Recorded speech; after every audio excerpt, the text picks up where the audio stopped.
Y'all, it was a weekend. It was a weekend. Let me tell you. All right. We've got story time coming up later. I need everybody to say crisscross applesauce. Hello, everybody. How is it going? My name is Endeavorance. It is Monday, February 12th, nearly Valentine's Day. And all of you are my Valentines. How are you doing? I hope you are doing extremely, extremely well. You'll notice there's some stuff, which is that we already need to give the dog a treat. Flynn's here, by the way. He's, again, just kind of like not in the spot he's supposed to be here, right? Like, he's supposed to be in this general vicinity, but instead, he's blending in. He likes the rug. Do you like the rug? I think he is just staring at me. Anyway, I've made a couple of tweaks. This is going to be a theme for a while, making tweaks to the stream setup. It's gradients now over here, and I have an announcement to make, which is that you can now change your nickname and your chat color at any time for free using the !nick or !color command. So that's cool.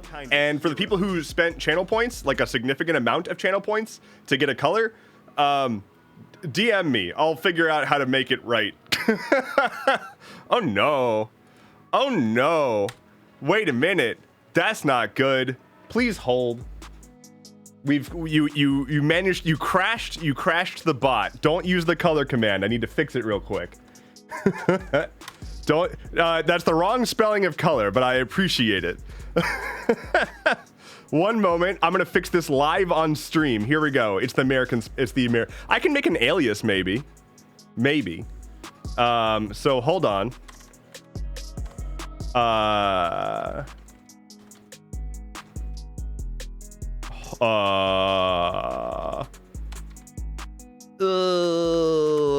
Live coding on stream during an intro is really cool. This is what I get for hacking things together right before going live. All right. Okay. Hold on. Almost done saying hold on. Provide a color, please. Okay. And now, wait. Boom. This should work. Wait, shit. Wait. Wait. Okay, wait. Okay, now it should work. You should be able to do !color and then give it a hex code, and that will set your gradient thing. If you don't provide a color, it's gonna be like, give me a color. The problem was I didn't catch the situation where somebody would not provide a color. I didn't put a guard for that. So that's cool. Anyway, okay, we're good now. I think we're good now.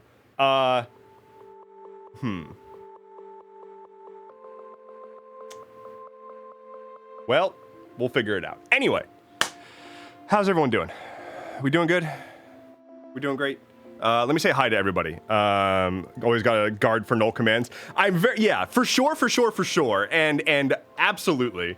Except I literally wrote this code less than 10 minutes ago. And didn't have a chance to test it. But I gotta keep moving. Can't stop. So let's say hello to everybody. Hello, IGN03. Thank you so much for the follow. We've got some redeems, we've got redemptions, we've got things and whatnot. But who is here? Who was first to chat? Who was first to chat? Let's scroll back. It was Professor Lawnmower was first to chat. Wow. OG shit. Damn. That's cool. All right. Well, thank you for being here. Your prize is having seen me code live on stream. Hello, Robin. Hello, Ollie. Hello, Coffee Mom. Hello, Locomon. Hello, Mo. Hello, the other Bryce. Hello to Sass. Hello, Jasmine. Hello, Quinn. Hello, Soul Taker. Hello, Winning Puddle. Hello, Tree. Hello, L Vibes. Hello, the Doctor. Hey, Dr. Antis, I need a physical. Hello Zed, hello Nani Fulani, hello Green Gold Dragon, hello Sourchowski, Selenium Sulfide, Fenrir, Cryptid, Mel, Hardly Mythical, Bird with a Glock, and Whiskey Voices. And anybody else who is here as well that I missed. But hello to everybody. Let's see here. Hardly Mythical says, I did Cadbury Purple. Perfect. Perfect. While y'all are doing all of that, this stream makes Mondays better. T-Lover, thank you. That is so very sweet. Cryptid says that pink is terrible. Well, the good news is you can change it at any time now. Isn't that live? Isn't that live? Hear me out. Studio Code live share, massively multiplayer programming. I do want to do a like an overview of how all this works at some point. At some point. I will say, I do want to fix one more bug because it's going to be, I know that there's a bug and I want to fix it. So bear with me for one more second. I literally am going to copy and paste the same guard that I did elsewhere. Okay. Okay. And we good. We're good. We're good. Okay. Okay. Everything's fine. Everything is great. If you're not familiar, the thing that you need to fetch to set your color in the chat is a hex code color, which is, I know, not the easiest thing in the world to kind of wrap your mind around if you're not used to it, but basically there's a notion on the internet of a 6-digit string of letters and numbers to represent different colors. It's just a widely used format, particularly in styling. It's just the easiest, shortest, and most direct way to get a color from somebody, I think. So there's that. I may ultimately make a little like web app where y'all can like dial in your customization and like pick a gradient, set your name and whatnot, and like hit submit, and that would like save. But one thing at a time. So that's good. Okay. I saw somebody requested, wait, there was something about requesting smoother vibe transitions. Requests, yeah, Cryptid says request smoother vibe transitions. Well, first of all, I need to unsprout some folks here. Cryptid needs to not be a sprout. Professor Lawnmower is not a sprout.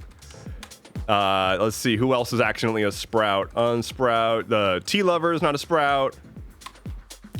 You could have used RGB color codes. That would have been absurd though. Like, hey everyone, I need you to go get 3 separate numbers. Break down the color into the RGB spectrum and get the 0 to 255 and separate by spaces or commas, or as opposed to like go to a website and copy and paste a single string, you know? Like, I don't know. We'll see. We'll see. Like I said, maybe a little UI would be good. Yeah. Again, for anybody who is new to the stream, let's go through a couple of things, and then we'll just start going at the stuff, which is, for one, we've got this progress bar here at the bottom of the screen, and here's how this works. Whenever somebody subscribes, gifts a subscription, or redeems a roll using channel points, I roll dice, and the result gets added to this current progress bar. When it fills up all the way, we get a reward, which is neat. You can redeem vibes using your channel points, which will change all the setup, all the lights behind me, the colors around me, and all that whatnot. And then, thank you, Cryptid. Holy shit! I'm not even done with my explanation, and Cryptid just gifted 5 subs to the community. Thank you. Thank you. Oh my god. Okay. Fuck. Getting thrown already. What else? I think that's it for now. Jesus Christ. Thank you for that. Interrupting Hippopotamus says what? Holy shit. Thank you so much. Thank you, Cryptid, and congratulations to everybody who got the gifted sub. That's a lot of like mainstays here. Quinn's on there, the Scrub Lord's on there, Gigi's on there. You even got Hamasama-kun got a gifted sub. Thank you so much. And Hardly Mythical, thanks for the bits. Thank you. Amazing. Okay. Well, let's get to some rolls then, shall we? We've got 12 pending rolls with +2 and a few stacks of insurance, I believe. So let's see how this goes. All right. First up, we're rolling for Austin. Austin got a 13. Wha-bam. +2 for a 15. Let's see. Oh my God. I just realized. Okay, well, first of all, God, I'm getting distracted. I have a lot of plans to augment the chat box, but one of the things I could do is the little number that shows your dice result. That could be in the color that you've selected. All right, moving on. Let's see. Next, we're rolling for Coffee Mom. It's a 9. And now, on to the gifted subs from Cryptid. Cryptid, thank you so much. Katzook, thanks to Cryptid. 6. 12 for Danny Boy. Austin says, Dev, stop making work for yourself. You already have so much already. I'm actually going to get to that momentarily. All right. Next up is Hamasama-kun. Thanks to Cryptid. This dice is so dark. 7. Do a brighter die, shall we? Next up is Shard. 11. Next up for MMO339. Thanks to Cryptid still. Ooh, a 3. Austin. Sorry. The Illustrated Raven, thanks to Austin. Gets a 10. Oh, that was close for this next one. Latterus002 says, thanks to Austin, is a 2. Very nearly a crit. 3 left. This one's for Quinn, thanks to Austin. Okay, well, we very nearly had a crit miss. But hey, Quinn. Hey, Quinn.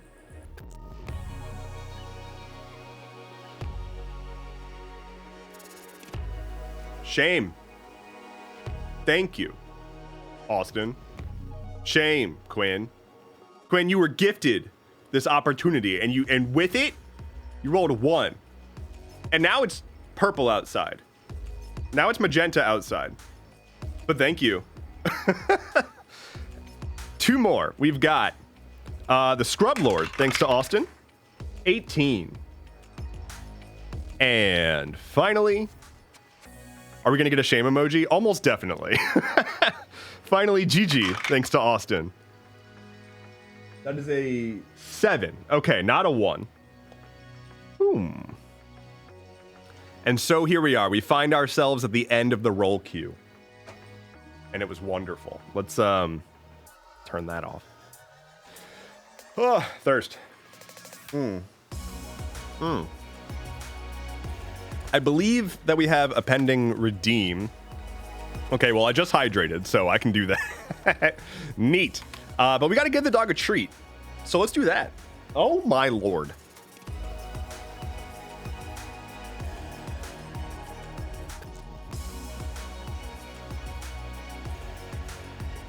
Are y'all seeing this? Are we, Are we seeing this? Let me see if I can get a more of a bird's eye view.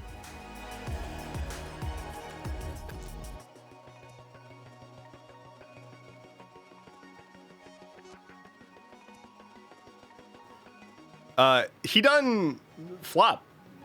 This dog done was like, I'm done with up. I am now horizontal.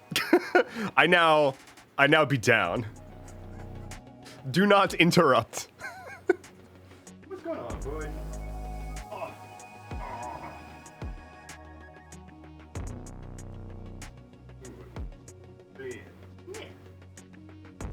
Roll it around. You gotta knead the dog. You gotta develop the gluten. So knead your dog every day, okay? Are you developing a gluten structure? Yeah. I do the window test.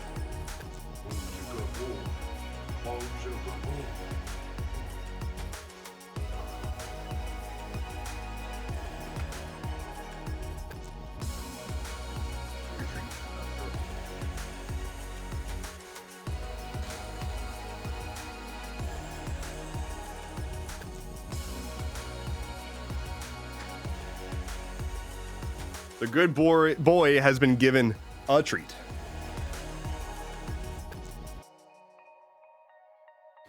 So that's good. Is he the breadiest boy? He's tired. It's been a long day. It's been a long day. He had to wake up. He had to eat his breakfast. Sorry, his barkfast. He had to eat his barkfast. Then he got taken for a stroll. And now he's going to sit out here and hang out and get treats throughout the day. So, big day for the boy. Big day for Nero. Give him the treat for this is truly adorable. I actually extended the cooldown on Give Flynn a treat purely because I'm a little nervous about how many treats he's getting. Oh my God. Pupper biscuits.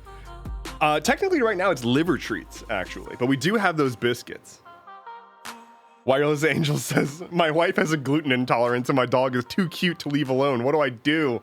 Oh no, I am so sorry. You're gonna have to get a gluten-free dog. That's the only solution.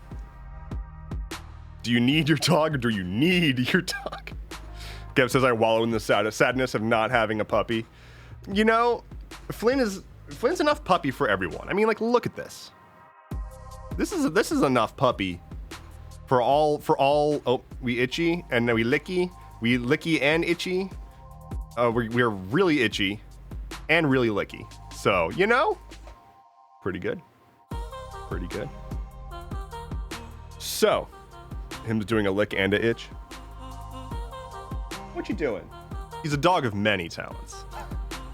All right, let's ride the roller coaster. And I've got some story tell to talk about. And some rants to get through. Multiple. So, let's ride the roller coaster. Please keep your hands, feet, ears, eyes, head, shoulders, knees, toes, friends, family, loved ones, enemies, and foreign adversaries inside the vehicle at all times while we ride the roller coaster.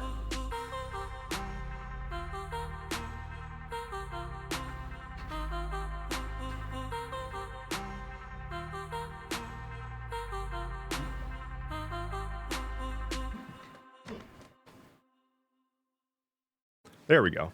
Can still have a dog cam, at least. I left my foreign adversaries at home. Fenrir, you're gonna have to go back and get them. You're gonna have to go back and get them. I won't tolerate anything less. Also, a note on other channel emotes. They are still not gonna show up properly on the stream chat yet. I just haven't gotten to it. Wow, this dog is itchy. This dog is Ichabod Crane over here. What you doing, bud? Wow! Repositioned for a second itch. Damn, look at this form. Yo. Itch-a-dog Crane, my goodness. Give him some scritches.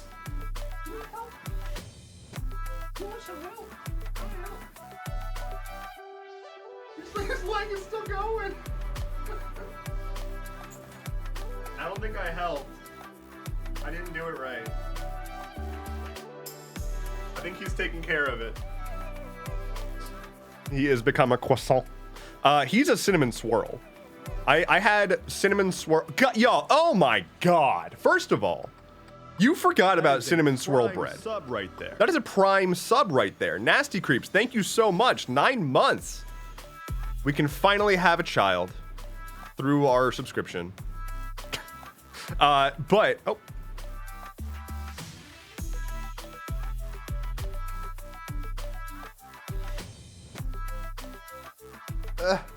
Gotta keep the dog.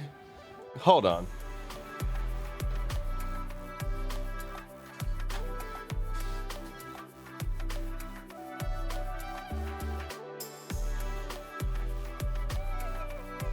It's important to stay abreast of the latest movements of ye animal. What was I talking about? Jesus. What? Pro camera work. I love the pan, trolley, and tiddled. I did a good job with the tiddled. I think so. He must be properly framed at all times. Cinnamon swirl bread. Thank you, Cryptid. Thank you. You forgot about cinnamon swirl bread, which is a sin, honestly. And last night, 2 nights ago, I went to a bakery where they had bread, and one of the breads they had was cinnamon swirl, and I was like, I would like to exchange currency for that. And so I did, and I got the cinnamon swirl bread, and I've been having it for breakfast since then, with just like some, first almond butter, which was delicious. This morning was peanut butter with a little bit of cinnamon and nutmeg on top. So good. Wireless, Cryptid says use it for French toast. Yes, I plan to do that once it gets a little bit staler.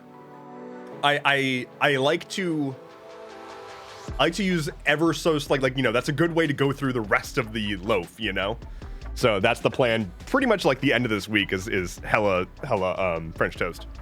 So as I was eating my cinnamon swirl toast, Flynn was like, hey, that smells pretty good. Can I get a little bit of that? And I was like, no, you cannot have that because you are a cinnamon swirl already. And that would be cannibalism.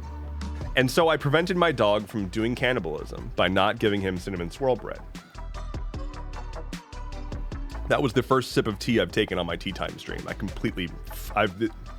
We're not off to a great start. Y'all, I'm running behind. That's why I say my dog can't have potatoes, because he is a potato. Diana is here, everybody.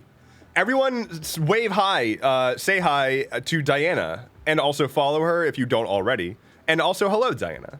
I'm waving hi to Diana. Everybody follow in my footsteps. And also send help. I am hungover. Oh, from the big game. I heard it was a really good game. I haven't. Okay. Hold on. Back up. Shit. Okay. So I heard it was a really good game. I heard that the halftime show was amazing, and I intended to include stuff about it today in today's Stuff Keeps Happening, and then I just whole ass forgot.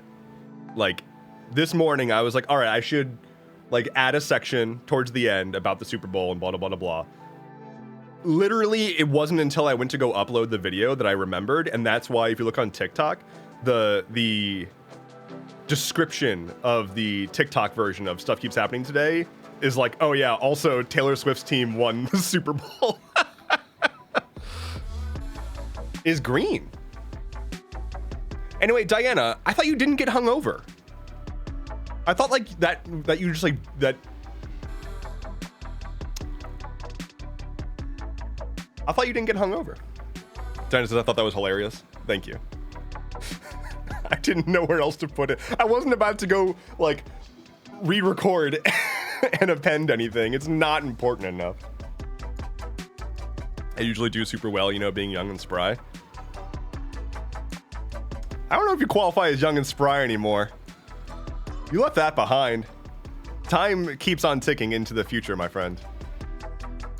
Space Jam taught me that. Ugh.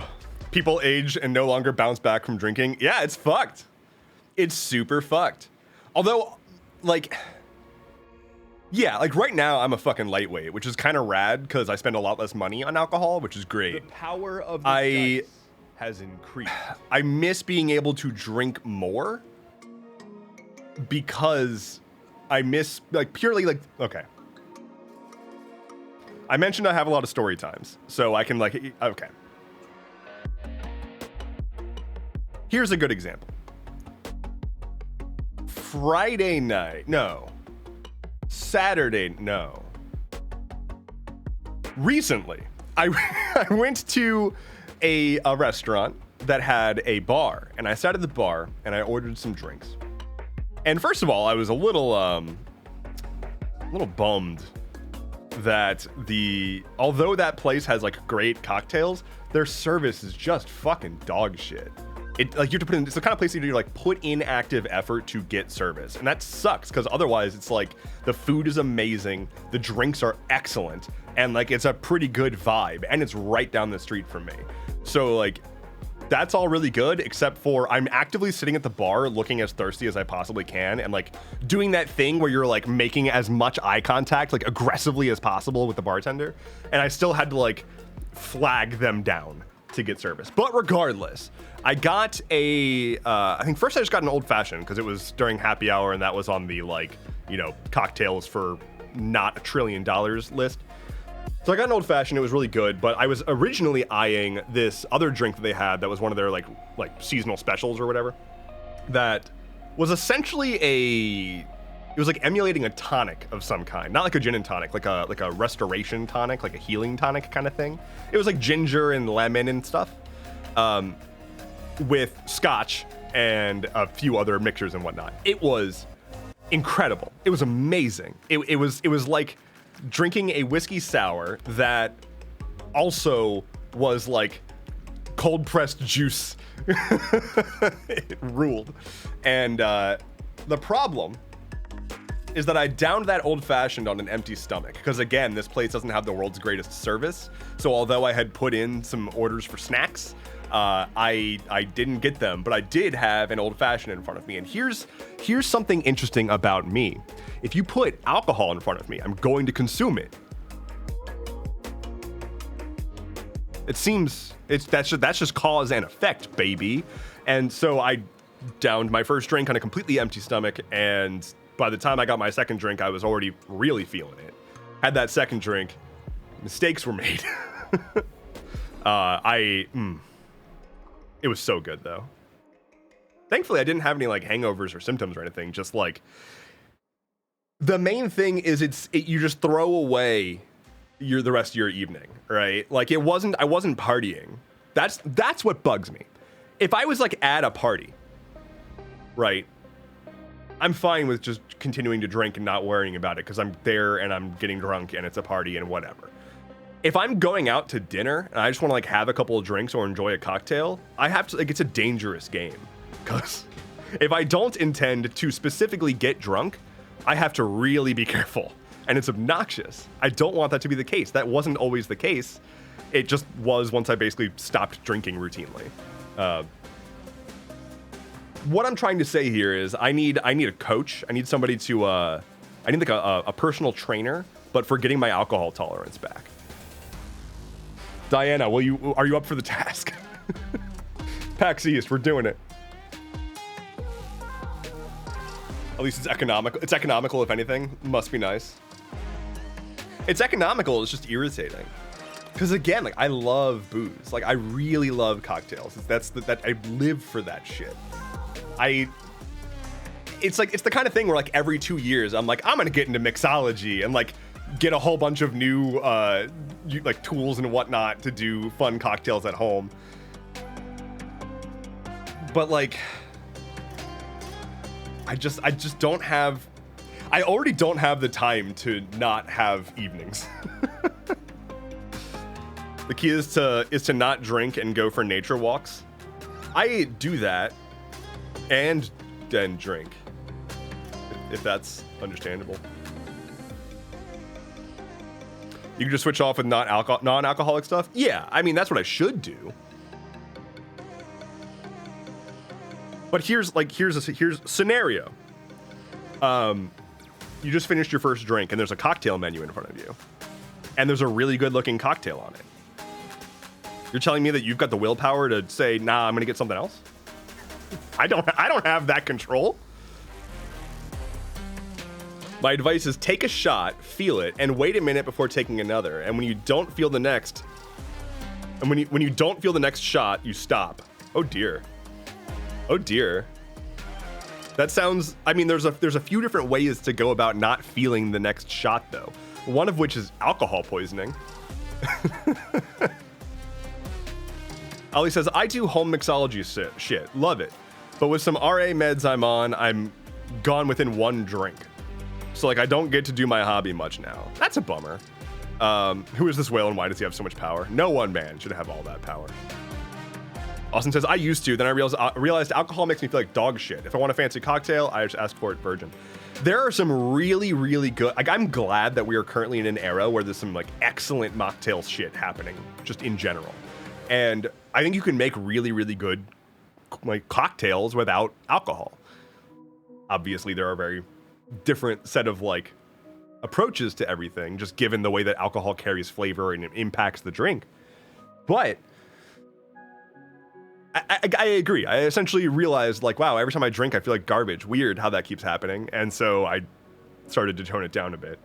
But now that I am like at a more, I stopped drinking primarily when I was losing weight. Like I was actively trying to get in shape. I was trying to lose a shitload of weight.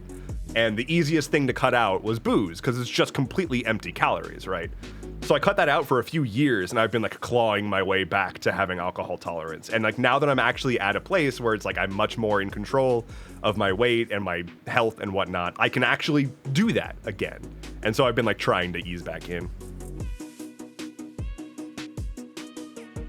Soultaker says, I drink whiskey with soda and a few shots and I'm still partying all night. That sounds really nice. My issue is that if I don't keep drinking, then I get like an immediate hangover. Like, I have to keep the buzz going or it will start to fade away and leave a headache behind. And then I can't enjoy the party. It's a one-way door. Austin says, went to the Cheesecake Factory for a company dinner a few weeks ago. Their mocktails were good. Mocktails are great. Diana says, oh my gosh, yeah, I can fuck up some soda water and crushed berries. It's genuinely good. Like there's especially like shrubs, like shrub cocktails, you can make them without booze. I think shrubs are non-alcoholic. They're more like, they're like fermented, like alcohol is fermented. You know what I mean? They're like kombucha-ish, that kind of fermented, which I guess is the same kind of fermented. Whatever. Fermentation. Krypton says, reminds me of the meme, you can't get a hangover if you never stop being drunk. It's true. You can't suffer burnout if you never exit panic mode. All right, yeah, I should talk about, I'm gonna talk story time. What happened to me this past weekend. Diana can actually vouch. I had to bow out of playing D&D. I literally, ooh, it's trans outside. Look at all these human rights that surround us. Wild. I had to bow out of playing D&D. Like that's the degree of exhausted that I was in. Like not DMing, like being a player. And being a player takes a lot of effort, but I look forward to playing whenever I can. It happens very rarely, and I really, really enjoy, especially the campaign that Diana is running that I play in. Like it's so much fun, and I'm really happy to be there.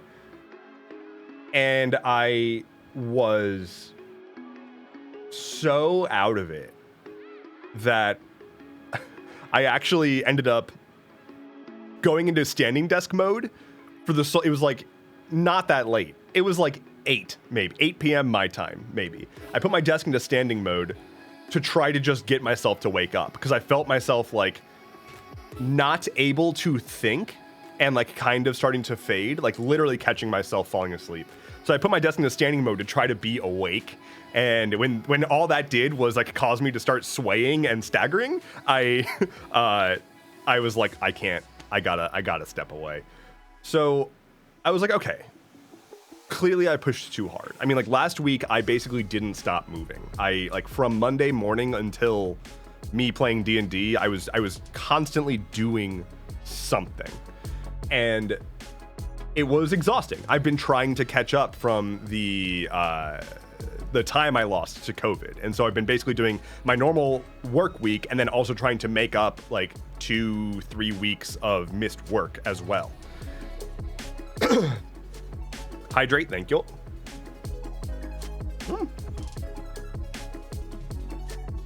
Pouring tea all over myself. So I go to bed at like 9, right? Like pretty early, like 8:30 or 9. And I wake up the next morning. I was really hoping that having a nice long night's sleep was going to be good. But I didn't calculate one other thing that I didn't mention yet. And I don't talk about this often because I don't like talking about this. It just feels weird to talk about frequently. But I had gone to the gym on that Friday. like before playing D&D. And I went really fucking hard. I went probably too fucking hard. I am still, this was on Friday, I am still in a lot of like pain from that. And between the mental exhaustion and the physical exhaustion, I think I just went way too hard and pushed way too far. And Saturday rolls around, I wake up after getting like 12 hours of sleep maybe, and I still had one of the most uncomfortable days of the year so far. And I had COVID for like 3 weeks. It wasn't great. I had this like insane level of just like I couldn't think of things. I couldn't follow thoughts to conclusions. I couldn't. The executive dysfunction was off the charts. I would be laying in bed thinking like, okay, I think I finally have the energy to like get up. And then just that thought was so exhausting that I no longer had the energy to get up anymore. And I just basically spent all day just trying to exist until I got to the end of the day so I could go back to bed. And it sucked. Thankfully, I then woke up on Sunday and lo and behold, taking a whole day to actually rest was what I needed. And I woke up feeling a whole lot better. And I had a really good, productive, upbeat, positive outlook kind of day.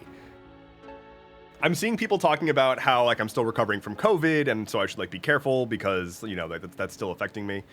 I hear you. I believe you. I've been feeling pretty good these past few days, that aside. But I do think that I just basically entered a like manic state, more or less. Like not literally, but to some degree. After coming back from COVID, I was so excited to start working on shit again that I just did not consider limits at all. I don't know. I was having a good time doing what I was doing. I really enjoyed doing shit, like doing things and building stuff and making things. You know this, but yeah, I think I hit a brick wall at full speed, and it was a wake-up call that like I can't do that. Like I really shouldn't. So, long story short, if you're going to have one of the most mentally exhaustive weeks of your life, don't also make it a physically exhausting week. Real big insights here from your boy truly.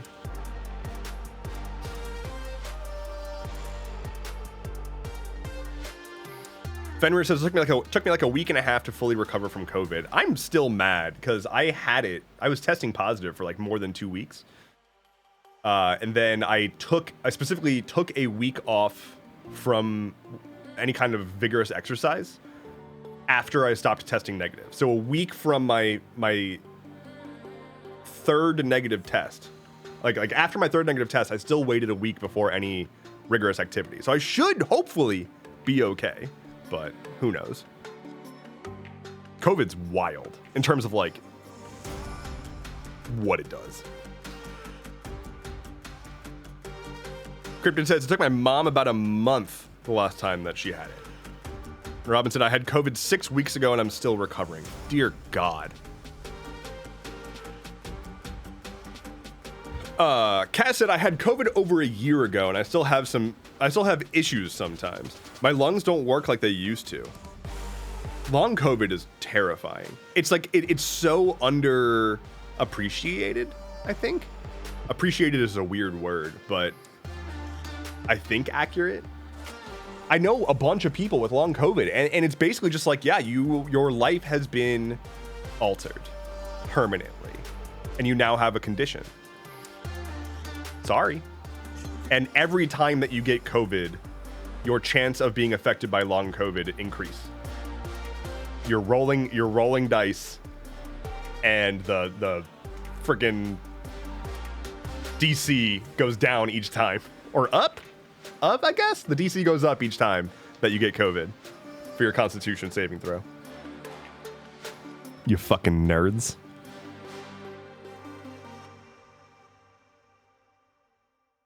Soul Tigger says, I really don't think I've had COVID yet. Everyone around me has had it multiple times, and I'm just like, am I okay?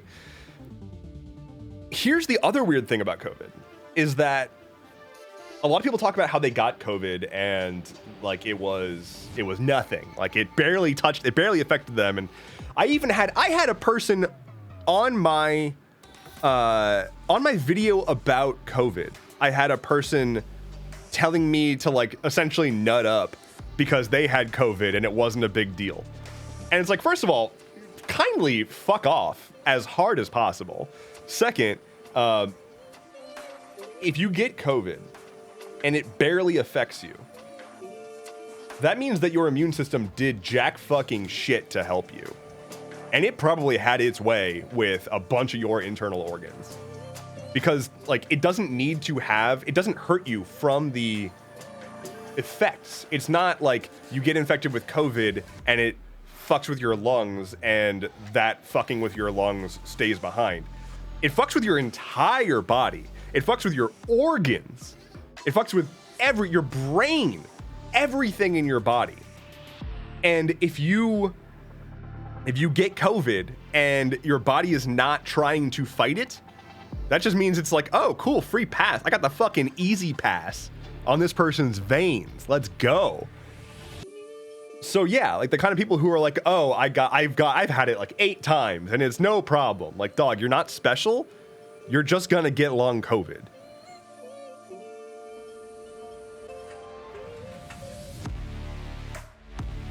Hydrate. I can do that.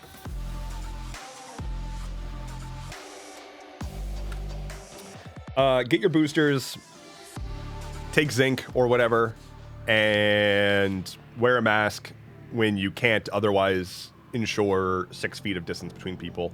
I'm fairly certain, and I'm not trying to tell people to be lax here, but I'm fairly certain that the conventional wisdom is still wear an N95 in a situation where you are indoors and cannot distance more than 6 feet from other people. Yeah. But depending on your situation and depending on how much you give a shit about wearing a mask, just wear it all the time. Hey, someone gifted. Eliza. Thank you for that. Gifted a sub to Zen. Congrats, Zen. And thank you, Eliza. We've got 2 rolls to do. The first one's for Nasty Creeps. The 14. And then for Zen doing their best, thanks for the gifted sub, Eliza. That is a 5. Well, bam. My in-laws, Ollie says, my in-laws all have had it multiple times and don't believe long COVID is a thing, but don't get why my father-in-law is in cognitive decline. Dear Lord. Hello, Nix. Welcome in. How's it going? Eliza says my rolls are not great recently. I'm still working on the saving your history of rolls stuff. I'm gonna be making some upgrades to the system here to make it a lot easier for me to add fun new shit. So all these ideas that I keep being like, I want to do blah, like the pronouns, the roll history, that's gonna all be a whole lot easier for me soon. Word vomit is a mood. It is an extreme mood. I realized that I have a thing that I do where y'all are gonna laugh at me because fucking duh, but I realize I have a thing I do where I will talk before my thoughts catch up. And so I'm already ahead of what I'm saying and I'm not prepared to continue talking, but I am. I've also been ending a lot of my sentences with "and" because of this. And then I don't have a second half of the sentence. And so I say and then like my thought process just stops and I'm like, that's all. And that's all I had to say.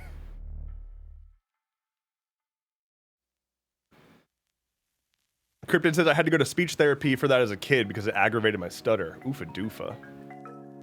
Eliza says that's so valid, and sometimes I'll stop mid-entrance because, yeah, what you said. Mid-sentence because, yeah, what you said. Yeah, exactly.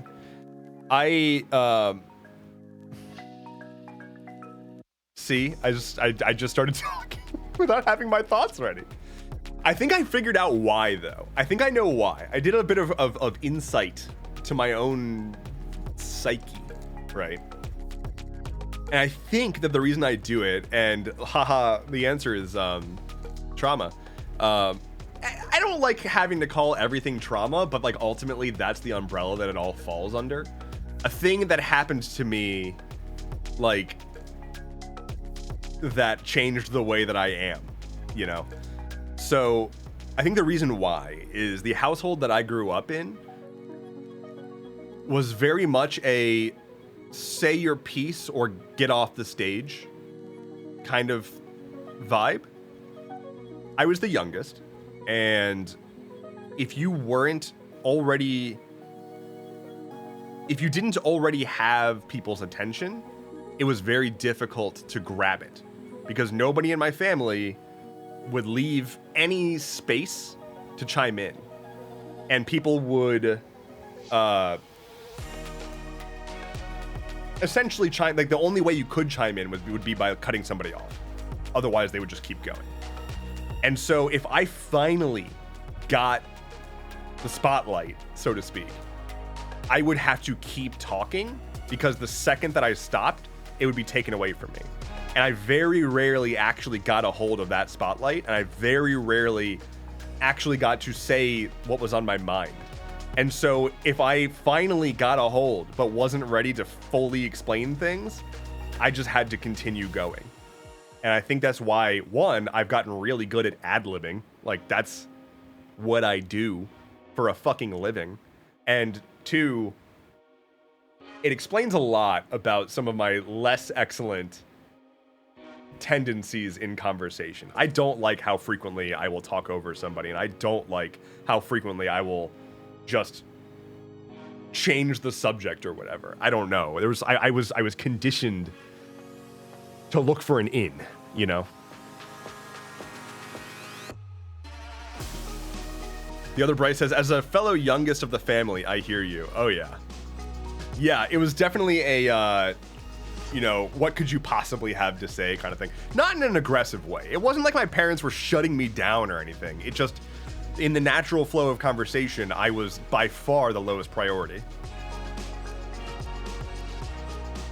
Eliza says, I must away to prep for my job interview tomorrow. Y'all wish me luck, be good, and take care, or else. Good luck, Eliza. Everybody wish Eliza good luck. Job interviews are whack. And, oh, it's green. Ooh, the green vibes look so good. I'm so happy with them. By the way, if you haven't read the words, the next prize is a new vibe redeemable.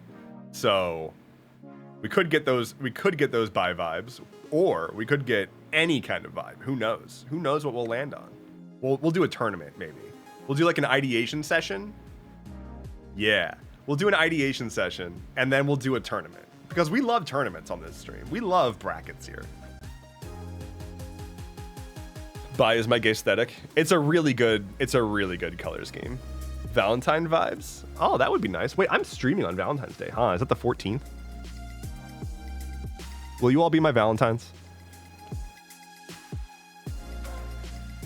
Flynn's my Valentine. He got me a wag. He got me a wagtail. Fenrir says nope. I understand. Totally understandable. Dinah says can't. My chat asked me first. Oh god.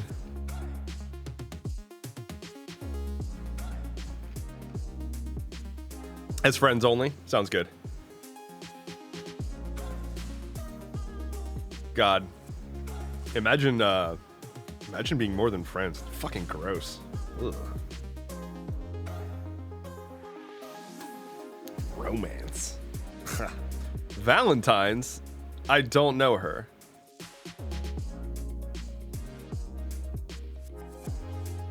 What? Wait a minute.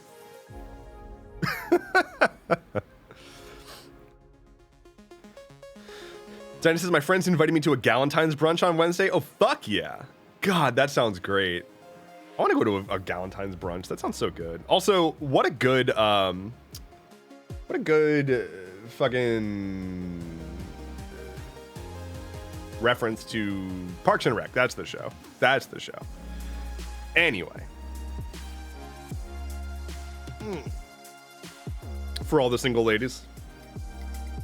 Very interesting. Anyway. So, I had another story for story time.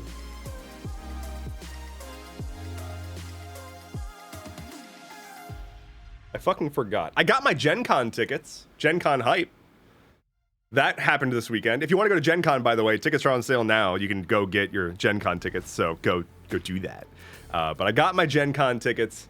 It was very, very whack. The website was under some very heavy load, and I couldn't even like check the box next to my name for like who you wanted to buy a ticket for.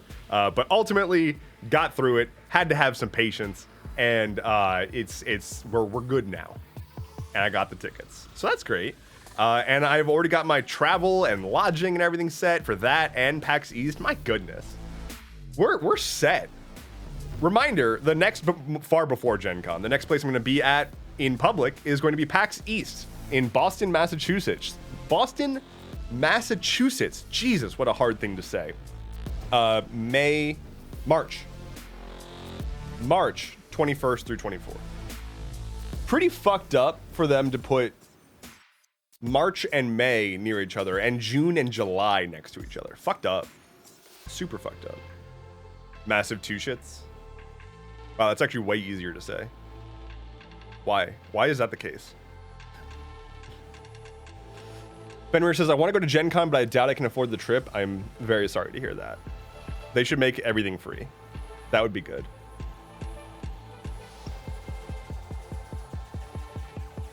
My ex finance was from Boston. Do you mean fiance? Or did you mean finance? Wait a minute. Wait, did you have like... It's either your fiance or your like personal wealth manager. I'm going to assume it was personal wealth manager. Oh, fiance? Okay, well, you know, it is what it is. Tree says, I'm still not sure if I can commit to Gen Con this time around. Sucks because more people in my D&D Discord are going to be there and split VRBOs. Hopefully there will be next year. Well, Gen Con's definitely going to be a thing next year. Unless you meant hopefully we'll be there next year. I'm doing a lot of having to reprocess what people wrote. If people could do me a favor and open up, like, what is it, fucking like a Grammarly or some shit, to do a quick proofread. It would make it easier on me. Plug your Twitch chats into some sort of like MLA formatter would be perfect. What the fuck is MLA? Like, what does it actually stand for? What does MLA stand for? Modern Language Association of America. Well, that's somehow disappointing. Like, I thought it was going to be more interesting than that. I hate that. I will also say, when I was searching what does, the very first result, well, I'll just show you. What does GYOT mean is the first search result suggestion. So that's where we are in the current discourse of this world. I will say, APA supremacy, says Diana. Damn, some fighting words. I do think I recall preferring APA, but I also haven't needed to use either since like college. So I don't know. Can't remember anything. And by that I mean like freshman year of college, because it took exactly like one course that required writing essays. I saw a thing recently. This bugs me. I don't like this. I don't like the... hello, Danny Ghost. What's up? What's up? Diana says, oh my god, wait. You know what pisses me off? What pisses you off, Diana? What pisses you off? Because I was going to say what pisses me off. Benry says the current zeitgeist is troubling. It truly is. Oh, we have a pending roll from the other Bryce. Let me get you that. Boop. 7. Hello, Danny Ghost. Welcome in. What's that method of note taking? It starts with an O, where you have a column for your notes. Oh, you're talking about Cornell notes. You're talking about Cornell notes? Because that shit sucked. I had a middle school. Yeah, I had a middle school biology teacher who I think went to Cornell and was like real into it. Force us to take Cornell notes, telling us like this is how you have to take notes. This is how it works. And you got graded on how well formatted your Cornell notes specifically were. If you didn't follow that format specifically, you got points docked, even if your content was correct. And I literally never once, ever, for the rest of my life, encountered anyone who even mentioned Cornell notes. That is the only reason that I know about them. So what makes me upset is I'm seeing increasingly, God, millennials are so fucking cringe.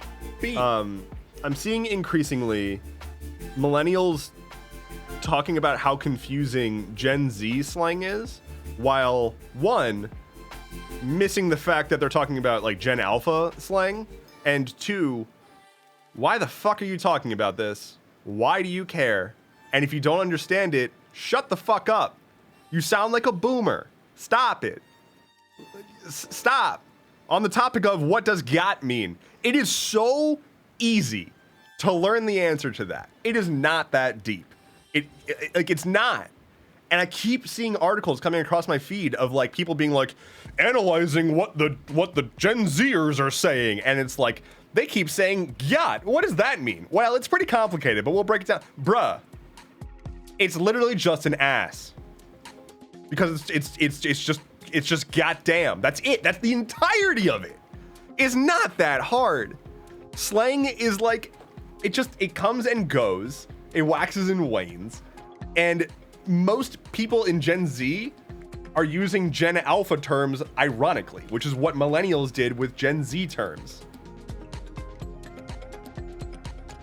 It's just, I'm annoyed by the cycle. I'm annoyed by the fact that like we all grew up being made fun of for how we spoke by older generations, and now we're perpetuating it. And I just don't like that. I have been terminally online for a long time, and I'm just like tuned in to generally what's going on, and like just the general vibes and slang, and you use some, you don't use others, but you don't like out yourself as like, I can't keep up with the kids these days. Like, okay, cool, then don't. You don't need to. That's not your job. There's not supposed to be like familial casual relationships between people that are multiple generations apart. You like instill wisdom and shit. You don't talk about yacht. It's not how it works. I'm not saying you can't be friends with people from other generations. I'm just saying it bugs me to no end when people make generational differences seem like these insurmountable huge deals, when in reality all you're doing is just like outing yourself as somebody who won't put in the work to like learn about other people. I'm just very over it. It's the sound that Link makes when he breaks pots. Yeah. That wasn't a very good Link. Bubbles, hello. How is it going? Nick says, weren't there the same kind of articles when it came to like skater and surf slang, hip hop slang? Yeah, remember like literally all of like faux shizzle, right? And also it's stuff that people don't actually even say. Like a lot of slang, especially in like Gen Z and especially in Gen Alpha, is ironic on purpose. From the drop, they're not trying to be cool by knowing the slang. Literally, there are slang terms that are solely like created to confuse people who are trying to understand what the slang terms mean because that's funny. It just is how it is. And you don't need to understand it, and that's fine.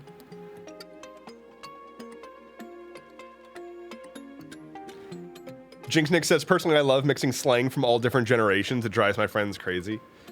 The main thing that I run into is, like, I forget that when I go to talk to people who are not also tapped into all this stuff, that I need to then filter very, very hard. Because I'll say things that just do not land. Either they are they completely don't make any fucking sense, or they just make me sound insane. Anyway. I need to take a quick 5. I will be back momentarily. Please hold.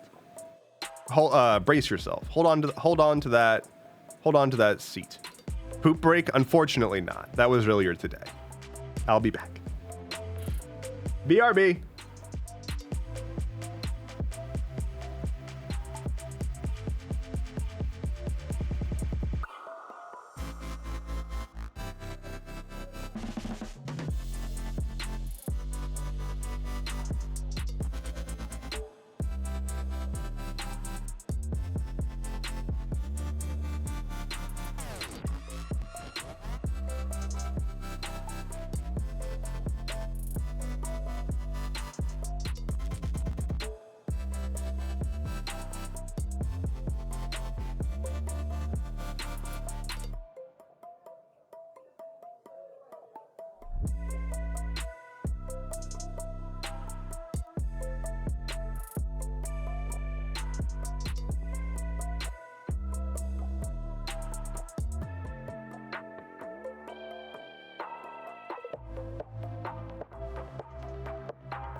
I'm back.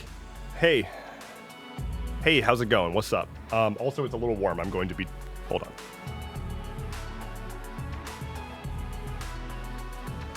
Smidge on the warm side. Except... now it's a smidge on the cool side. Oh, well. Got a... Excuse me. Got a thing.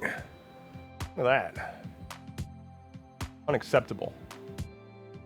Can't be having that. What's going on? Hello everybody. Streaming. Wait. Who's Ant? Wait, who's Ant now? Some names are changing. Oh god. Dinah says, I bet if you sprinted to Spotify right now and put it at 800 times speed, then you could probably cram in an episode of the Atlas Loom before he gets back. New bonus episode tomorrow, by the way, which is super exciting. So go watch that. That would be good. Hype, hype, hype. And Diana does a good job with those bonus episodes. If you haven't already, first of all, all right. Okay, first of all, there's the thing. Go listen to the Atlas Loom. If you haven't already, and if you haven't heard this podcast yet, you fix it. Fix that. It is a podcast hosted by myself and Diana. We talk about world building for tabletop and beyond, and a whole lot of other random crap. If you head to theatlasloom.com, you can also sign up to be a Gilded World Weaver, and for $5 a month, you can support our work and get access to a whole bunch of bonus content. You can hear about my bare ass. You can hear about the air compressor that's ruining Diana's nightlife. There's so much bonus content that you can get access to for $5 a month. I feel like a freaking salesman. I hate this. I hate it so much. But also, I love it because the Atlas Loom is very good. Hello, Kaz. What's up? Tree says, I'm gonna go and read a new book while I sit at work. Take care, Dev, and everyone. See you next time. That's a good fucking use of time. Go read books, everybody. When it's so snug. Oh, he's really... Nope. There we go. There we go. Look at this boy. Look at this sweet, sweet lad. Incredibly cozy. And we love him for that. Kaz says working is dumb. Working is dumb. Imagine working. Imagine doing anything. Bad idea. You shouldn't do it. Working is dumb. Working is dumb. I don't like work. I don't like it at all. I wish that I could just will things into existence. The amount of ideas that I get that I'm like, but then I would have to like do things. Painful. Because the problem is then I do things and then I'm tired. Is not great. I don't like work. Mood, bestie. Oh, that is the alarm. That is the alarm. We need to pick a new playlist. So let's put up a poll. Poll music. Do we want synth, ambient, jangly, digital? Yes. Go. In the meantime, pet the boy.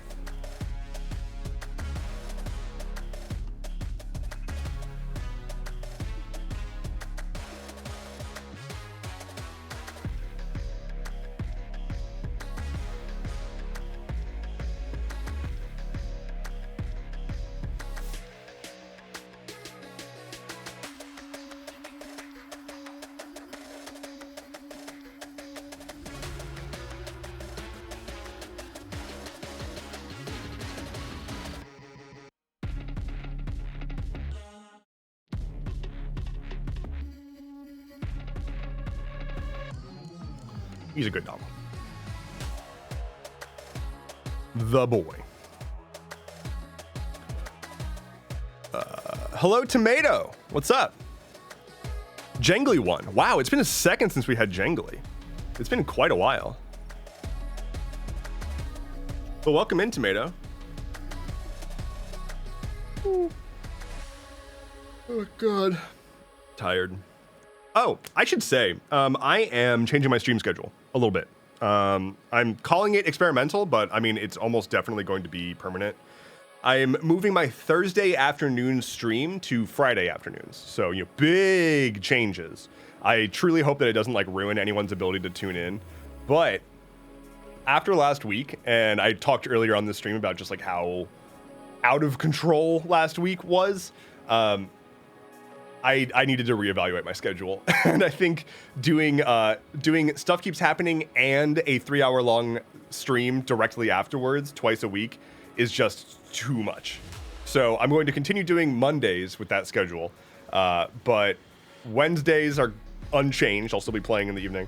And then Fridays, I will be doing a stream in the afternoon instead of Thursdays because I do Stuff Keeps Happening on Mondays and Thursdays. So that's a change. And I had a second part.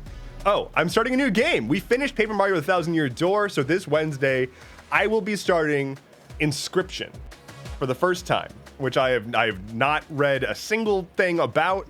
I know nothing about it except for the fact that it's a deck builder with like really meta shit going on, and is like Undertale-y in terms of meta-ness. So I'm hyped, and now it's jangly vibes. So that's good. No, it says, what kind of games do you enjoy the most? That's a really good question. I think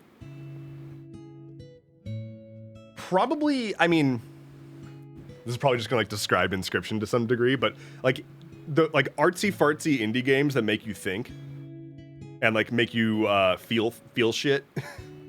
I think a great example of the kind of game that I am a simp for is Spiritfarer. If you've not played Spiritfarer, it is a very adorable like platformer RPG-ish kind of thing with some like resource management stuff. It's like a platformer version of Stardew Valley almost.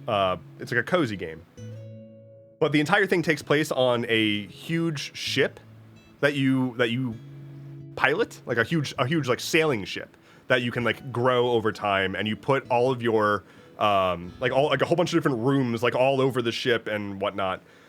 But that's not the important part. The important part is that Spiritfarer will fuck you right up so bad, because Spiritfarer is a giant, very, very on the nose metaphor for being a nurse in hospice care.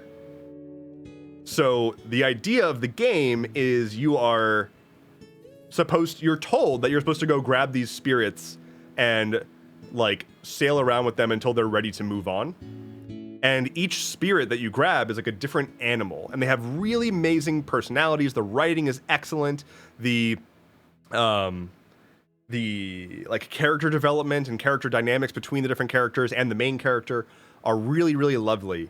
And ultimately, what you have to do is get these people and sort of like complete all the things that they need to be satisfied, and then you take them to this gate to let them move on. And that's what the game like tells you that from the drop. That's not a secret. Like literally Charon, like the farrier of souls, hands the job off to you at the beginning of the game. That's the premise.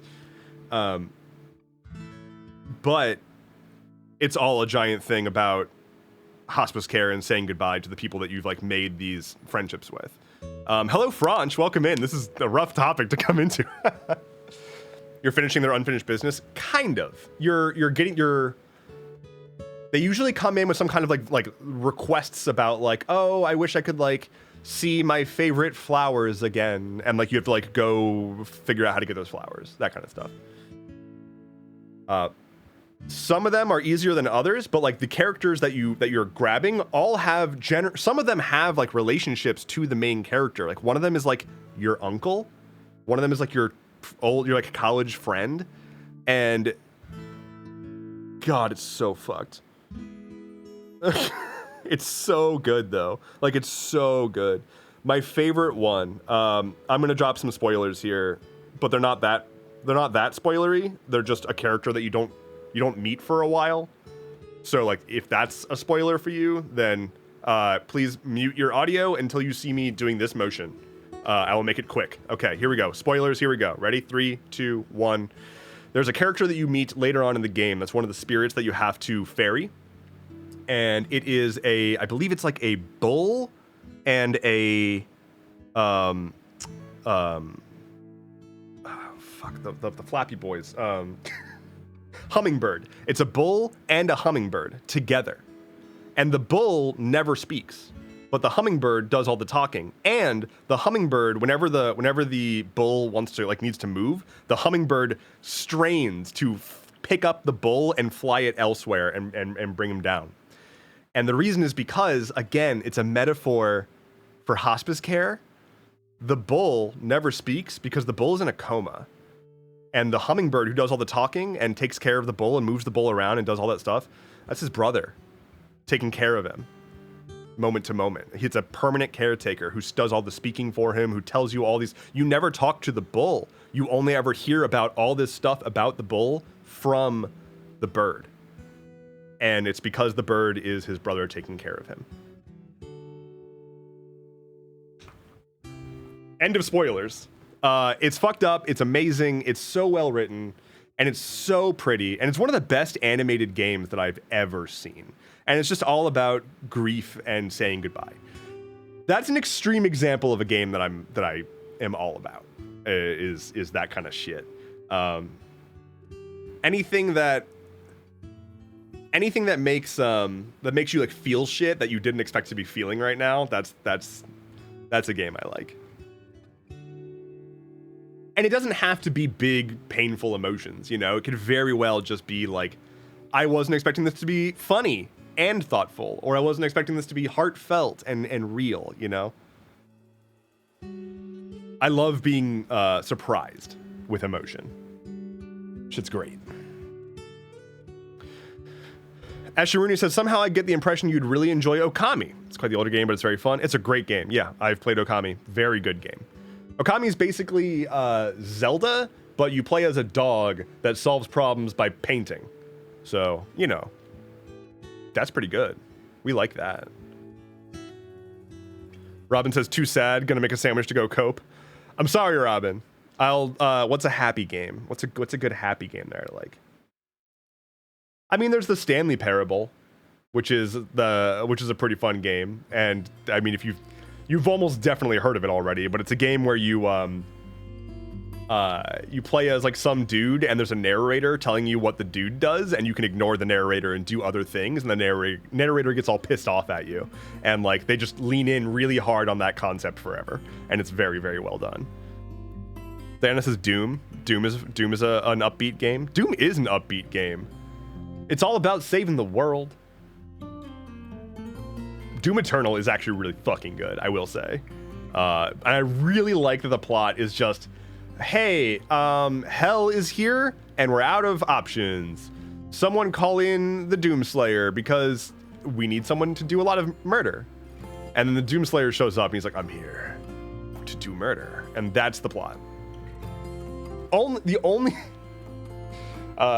way that I've heard games like that described best was, you are here, goal is here, there are enemies in the middle, kill them ass. That's Doom Eternal. Doom is a John Wick, but a bunny instead of a dog. That's actually pretty accurate. Cryptid says, Bastion was really good with dynamic narration. Bastion was extremely, extremely good. If you like Hades and you haven't played Bastion, go play Bastion. It's very, very good. It's not anywhere near as polished as Hades, but it's still a very well-made game, and it's still very good. And they do a lot with the dynamic narration. My favorite thing to come out of Bastion, honestly, this is probably insulting to the developers, but my favorite thing to come out of Bastion was the narrator for Bastion, which, like, again, that game is all about the narrator talking about what's going on. Then they had a Dota 2 announcer pack using that narrator. So Dota 2 had a whole system where you could get, like, as a cosmetic item, you could replace the default announcer with different announcer packs. And there was a Stanley Parable one, and there was a Bastion announcer pack, which was really good. And so it's like, as you're playing Dota, the Bastion announcer is narrating you playing Dota. It ruled. Diana says, did someone say John Wick? Suddenly the hangover is just gone. Perfect health. Unscathed. Krypton says, my favorite thing to come out of Bastion was the songs. Also, my Minecraft skin is a Zeiss. It's still a Zeiss skin I made from scratch. Oh, that's rad. Love the Gabe Newell pack. The Gabe Newell pack was really good too. That was really good too. What was another one that I used a lot? God, I think I mostly used the Bastion pack. Oh man. Some of the character packs, some of the character voices were really good too. God, I played so much Dota. Like, oh my god. I played so much Dota. I think I have like 4,000 hours on Dota 2 alone. And that's almost entirely gameplay. Kaz says, someone verbalizing the words John Wick absorbed all of the pain and alcohol from Diana's body. Just, who needs a stomach pumping when you can simply just say John Wick? Problem solved.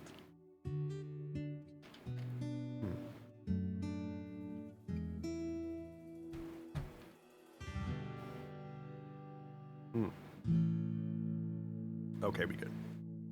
Diana, you're not streaming tonight, are you? Please don't tell me that you're gonna fucking try to stream hungover. That's a bad idea. I do not advise. You are? What are you doing? Stop it. Give me your stream key. I'll stream for you. Hey everyone, how's it going? My name is Diana, better known as Diana of the Lily. And today we're painting minis. Here's a mini. Here's a mini, and we're gonna paint this.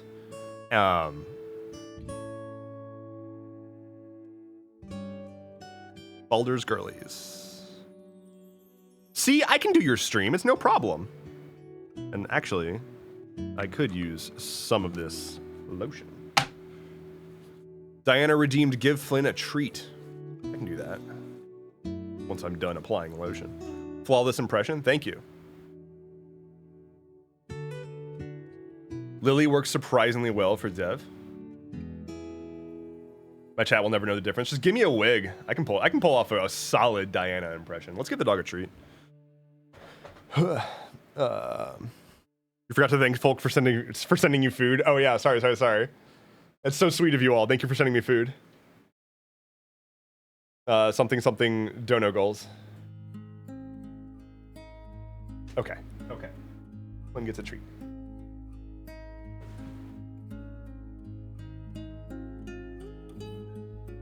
You want a biscuit? Okay, come here, buddy. You gotta go back on the camera. Come on. Yeah. Good boy. Oh boy.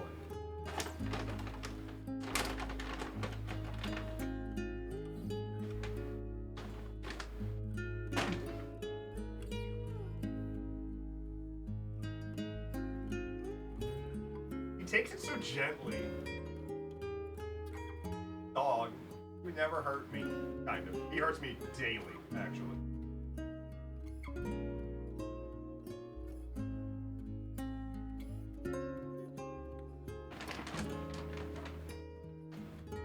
And frankly, I don't think I deserve it.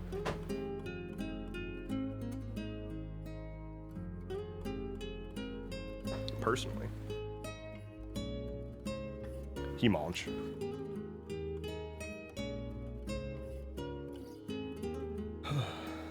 Now he's gotta lick up all the crumblins. This animal, I swear, whenever he finishes his flinner, he tries to just like lick every single crumb off the ground. And I give it to him. So I give him his flinner in a feeder toy that he has to like wobble around, and it spills out kibble over time. which also means that it spills out just like bits and pieces of kibble, like tiny microscopic bits and pieces of kibble. And he will spend a solid hour just vacuuming up all of that. Just going back and forth, licking the floor until he's gotten everything. It's pathological.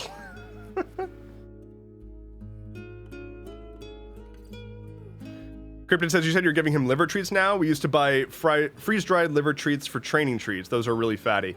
I'm like going back and forth between liver treats and peanut butter cookies. So, Kaz says, can we get a give Dev a treat option? That's a good idea. That's a really good idea. Because I don't eat enough food these days. So, whoops. Let me tell you, I had a really good smoothie for lunch. That's the meal that's in the middle of the day. And I thought it was good, but I was aware that it wasn't going to sustain me throughout this stream. So I was like, okay, I'll go get something to eat extra before I go live. This is me remembering that I meant to do that. Whoops. I'll be fine. Dinah says, I'm doing all the fucking vibe change work today. God damn. Y'all, pick up your slack. Somebody else has to change the vibes at some point. Kat says, I don't have enough points to redeem. I'm sorry. Well, try harder.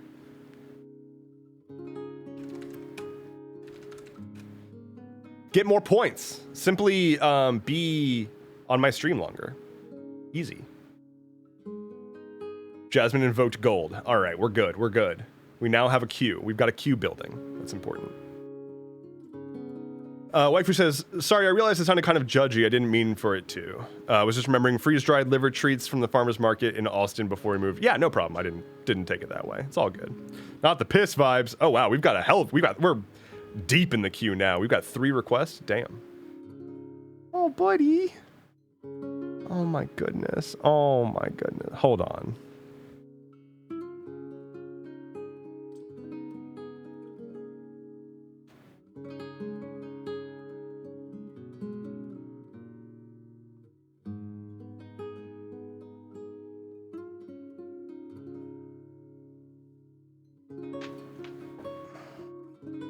All right. See. Now we're cooking with gas.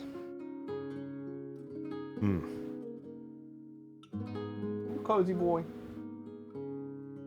That's a cozy boy. I'm also a cozy boy. Cryptid says he's got some professional side-eye. He does. He's really fucking good at it. And it's honestly a lot to deal with sometimes. Just kind of sitting there trying to mind my own damn business, and he's just giving me that side-eye. Yeehaw. Diana says, I have HR training today, anti-harassment. Well, what made you get that training? Who are you harassing? I'm sure it's just an annual training, but who are you harassing and why? And can it not be me for once? I deal with so much shit company-wise. I realized that sounded bad. Yeah, no, I feel you. I only say that because literally every single time that I complained about having to do HR training for harassment or whatever, somebody would make that joke at me, and it was annoying. It's for at the Atlas Loom, actually. Yeah, so Flynn's our HR department. If you saw the raw footage of Atlas Loom recordings, it's primarily Diana yelling at me and harassing me and just like telling me that I'm useless and worthless. And then she just puts on an act. She just pretends that we're actually friends, when in reality, I don't know. This is actually a really sad joke, and I don't like it anymore, so I'm stopping. Diana is so fucking lovely.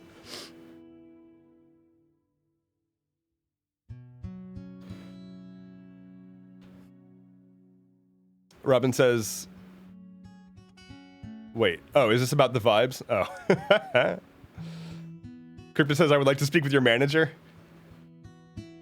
He's currently unavailable right now.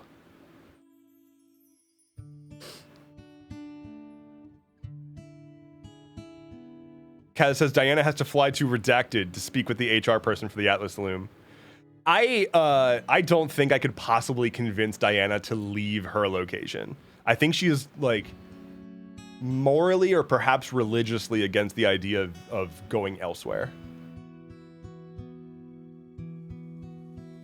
Please pass on the message. Who's a good boy? You're the good boy. I will once he's awake. The Atlas Loom's HR training is just Dev and I going out on a park crawl. our team building activities. Ugh. Are you not both going to cons this year? I mean, yeah. But Flynn's not going to a con. I mean, Flynn, did you want to go to PAX? Doesn't seem interested in going to PAX, unfortunately. I'm sorry. Why not? Why is Flynn not going to PAX? God, I would hate that personally. I mean, like, okay, I love my dog. I love him very much. I am not a fan of like managing him in unfamiliar places because he's a mess. I'm a mess, and I'm a mess trying to manage his mess. It's a lot. God, we once there was a brewery that I really liked that had like this big beer garden, and I used to take Flynn there all the time, and I stopped because he started getting like. I realized how much extra effort was going into managing the dog while I was just trying to like enjoy a drink, and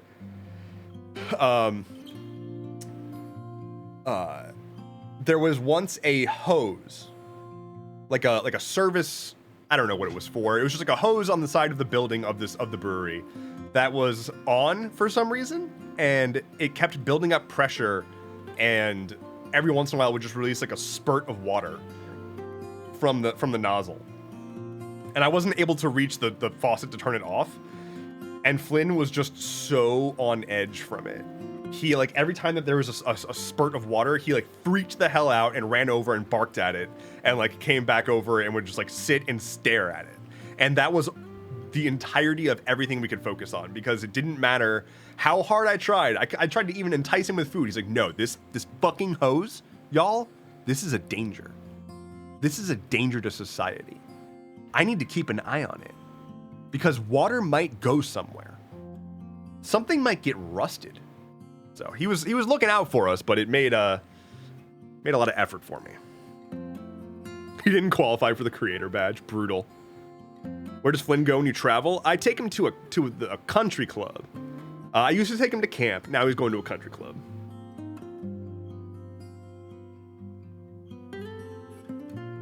Sylvie says, wow, your chat thing ignores streak messages. It also ignores commands. And I'm going to add a command for people to speak quietly, which will let you send chat messages that don't show up on stream. Which you can use to make fun of me, I guess. Dinah says that's why he's our executive producer now. His crisis management is unparalleled. It's true. It's true. Imagine that whole story was a metaphor, and that the hose spurting stuff was actually brand deals coming our way. So.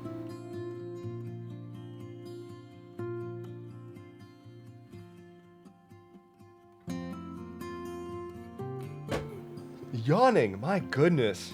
Flynn is a marketing genius, actually.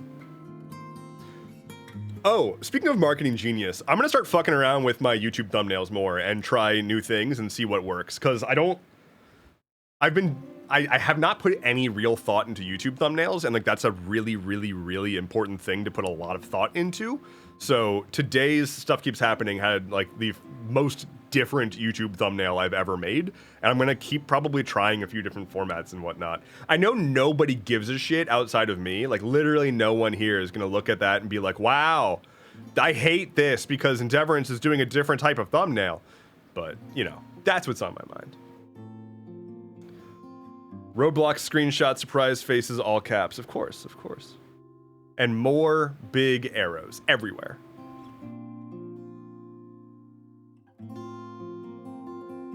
We need more deals. Both of you, smile. Rein in the goofball. No, ramp it up. Why have I not had a treat yet? Just do a thumbnail of Flynn. That could work. It could work. Just I have plenty of photos to use for that. Oh dear. Oh.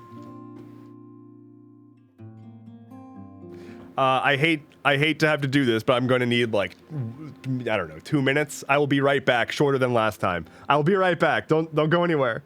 I'm so sorry. I'm so sorry.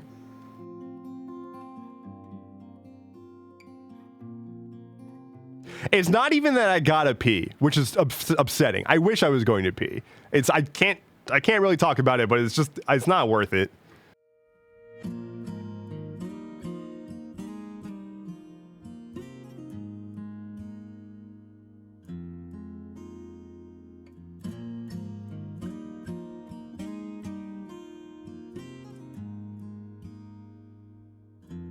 Look who's out here re-upping their sub like some kind of hero.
Back.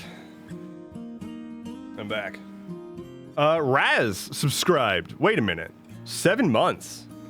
Oh, fuck yeah. Ashley Rooney says, don't forget the clickbait video titles. You won't believe X claim I'm making. Man, I should be shittier about all of that. All right. Let's get a roll for Raz. Let's use the dragon scale dice. Could be good. 9. +3 for a 12. We need that rage bait. The problem is, hello Raz, first today, welcome in.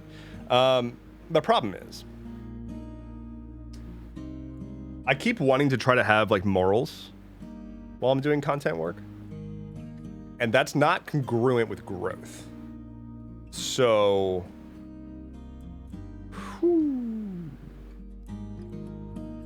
guess I should just do clickbait and like rage bait everywhere. I think that's a good brand. Sylvie says, Dev, I'm good, no problems. Also, Dev literally cannot be comfortable with taking time for himself. So, Dev, morals are for poor people. Raz says, "Oh, the gradients are here. Neat. They are, and you can change your color and nickname at will now, using the !color or !nick commands." Cryptid says that's childhood trauma. It's all trauma. It's trauma just out the wazoo. Up, down, left, right, all the wazoo. We already did an Atlas Loom episode on how to steal, so. Oh, yeah. Yeah. In terms of being amoral. Immoral? I guess amoral and immoral are a very different thing. Steal our hearts. God, if only. I could sell them on the market. What's the going rate for a human heart?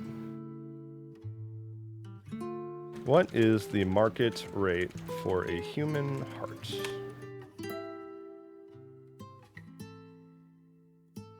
Should I say market value of a human heart? Here's how much your body is worth. Body parts and organ market prices. There we go. Okay.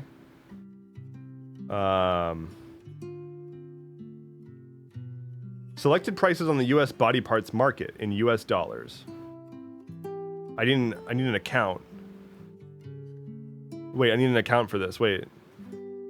No, download a PDF. Wait. No, fuck you. Oh my god. I'm not signing up to find out. Alright, let's see. According to this, a heart is worth 425,000 pounds. Which in real American dollars, 425,000 GBP in USD. Okay, about $500,000. Not bad.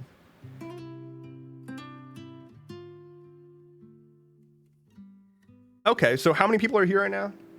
All right. How do y'all feel about letting me just borrow your hearts a little bit, you know? I'm gonna short your hearts. Let me just borrow it.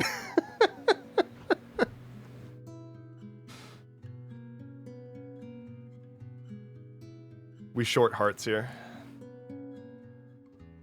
Very romantic, just in time for Valentine's Day.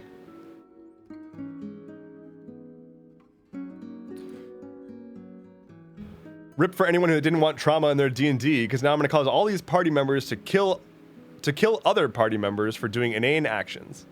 Perfect. We love causing parties to just self-implode. Just murder times. Jasmine says, I have high blood pressure, so mine's useless for you. Well, I'm sure I could find a use case for it. Wouldn't be so bad. Gonna create a D&D villain that borrows hearts. Y'all, okay, if you haven't seen the episode on Big Bad Evil Guys from the Atlas Loom, first of all, let me plug that again real quick. Just go ahead and press that button. Go check out the Atlas Loom. It's very, very great. It's super amazing. I talked a lot about, I cut so much of me talking about shit out of that episode. I talked a lot about Better Call Saul. That show is so fucking good. I think last night I realized that's like my favorite show ever. I think. I never considered it before when people would ask like, what's your favorite show? I never considered Better Call Saul, and the more I think about it, the more I think that Better Call Saul is my favorite show. If you've watched Breaking Bad and you've not seen Better Call Saul, it is just a better Breaking Bad. It's incredible. The acting, the cinematography, the direction, the writing, it's so fucking good. It's just 10 out of 10. And I bring this up because on the episode of the Atlas Loom where we talked about Big Bad Evil Guys, the Breaking Bad universe like has so many good bad guys, and they're like they're extra interesting because the show is about sort of like bending the viewer's perception of good and bad. Like all of Breaking Bad itself, the point of that show was to condition you to root for the main character who is just a piece of shit. He's a bad dude. You think that he's got good reasons. You think that you can explain away why he's doing what he's doing. By the end of the show, he is horrible. He's so terrible. But somehow you're rooting for him. And you're probably rooting against the sane people in his life that are just trying to exist, who he's just destroying because he's like pathologically obsessed with what he's doing. In Better Call Saul, they do that like 10 times over. Like they take characters that you know are terrible from Breaking Bad, and Better Call Saul is a prequel. So they take characters that you know are terrible and make you feel for them in this prequel, make you feel like you understand it, and maybe they could be good, except for you know that's not the case, and all of it is just so fucking good. The show is essentially it's so fascinating. It's called Better Call Saul. It's about Saul Goodman from Breaking Bad before he was even Saul Goodman, like how he got there. He's not even named Saul Goodman. And all the while, it's like multiple stories. There are sort of 3 main protagonists, I would say, on 3 different trajectories telling different parts of the same story. So it follows Saul Goodman. Well, not Saul Goodman. He's Jimmy McGill in this show, and like his transformation into who he becomes that he is in Breaking Bad, like a crooked lawyer basically. Then there's Nacho Varga, who is played by Michael Mando, who's fucking amazing. Jinx Nix with the 5 gifted subs. I'm trying to splurge about a TV show here, but thank you, and congratulations to everybody who got a gift there. Thank you so much. Thank you so much.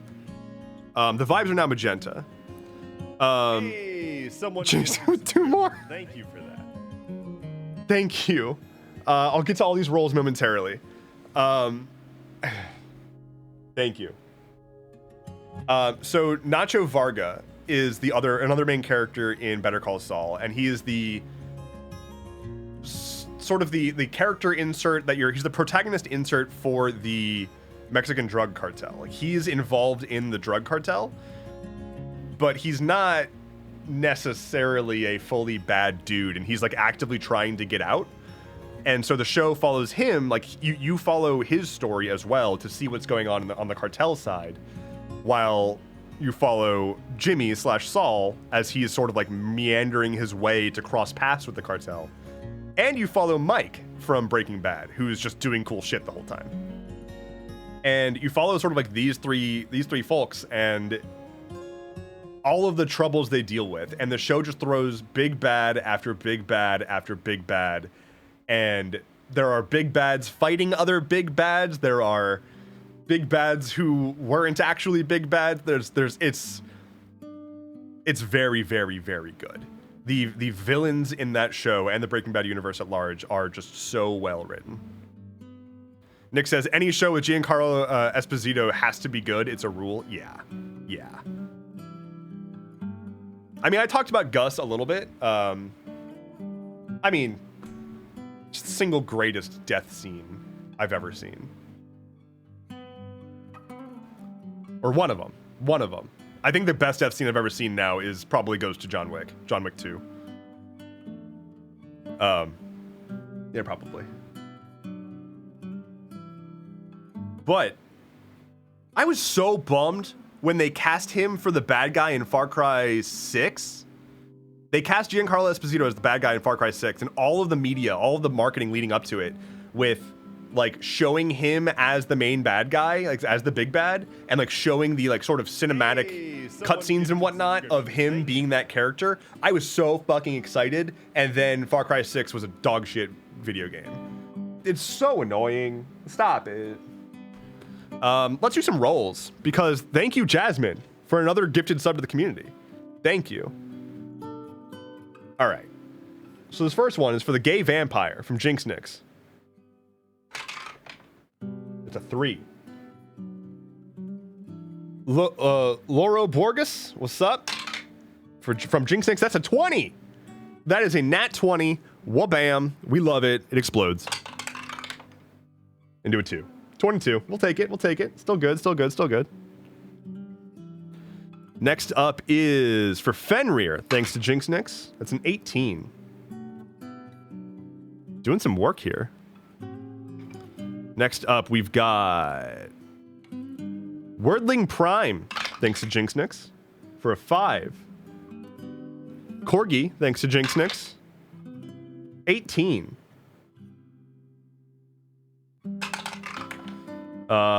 Next up is ND Nerd 17, thanks to Jinx Nix, gets a 7. Gifted subscriptions. Thank you. Jasmine, thank you so much for more gifted subs. Good lord, making our way. Incandescent Writer, thanks to Jinx Nix, 19. Biome Gnome, thanks to Jasmine, 14. And McKellen, thanks to Jasmine, 15. We are getting there. We are getting to a new vibe redeemable. We are, what is that? 62 points away.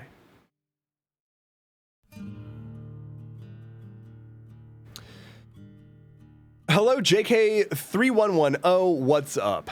It says time zones in the United States are hilarious. They are hilarious. They very much are. Biome Gnome, what's up?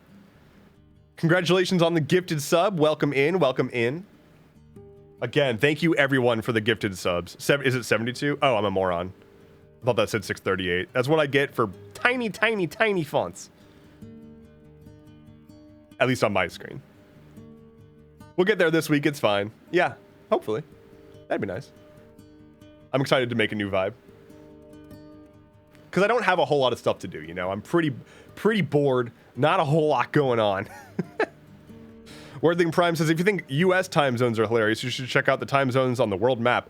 The fucking dateline is terrifying to me. I hate the concept entirely. Kaz says, wait, Dev, did I just see in the Discord you're streaming Friday? Yes, I am moving my Thursday stream to Friday as an experiment to see if that'll help with my scheduling issues a little bit. Robin says, I just got a notification that the thing I sent is in your P.O. box, so that's there whenever you get to it. What the fuck? I didn't get that notification. Let me double check, because I'm pretty sure that I didn't. I have tried so hard to get these notifications set up, and they just fuck it up. Nope. Nope. I don't have shit about fuck.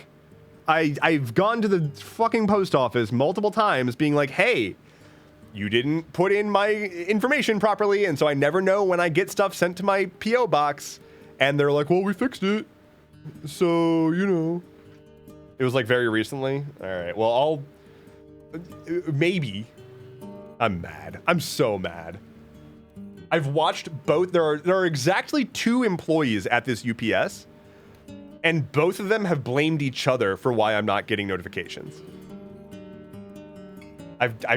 Both of them were like, I'll fix it because the other person sucks. I don't know what to do anymore. Do I need to get a job at UPS so I can get my own fucking notifications? I should go apply. Let's see, how do you apply to UPS?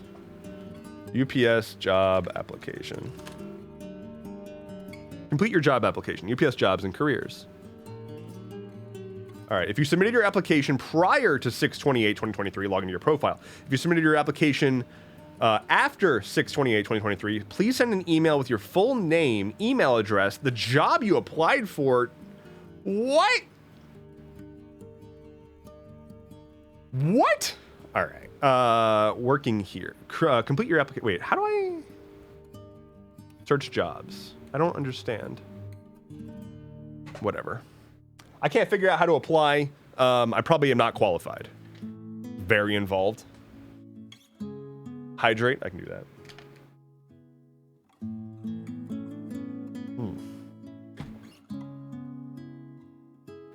Oh God, don't say workday. I don't need to remember workday.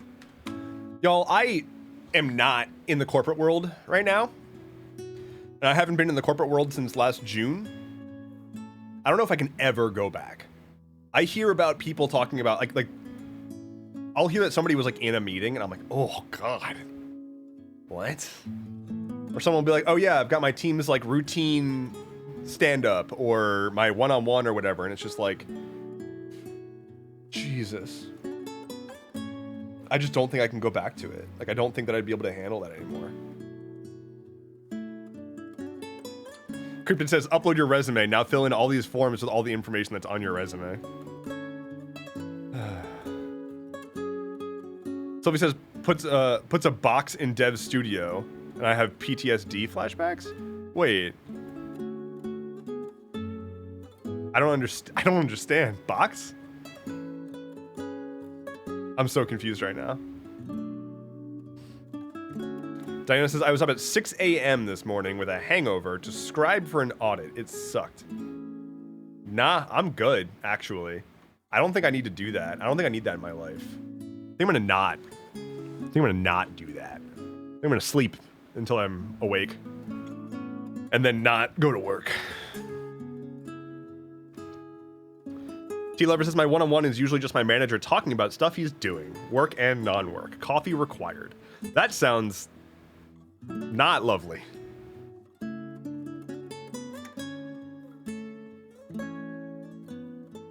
Also, did you hear they're remaking the player handbook, dungeon master guide, and monster manual? Really? Like to include all the like updates and patches? Oh wait, is this 5.5? Like I've seen people talking about 5.5 as a thing. Is that what they're referring to when they're saying 5.5?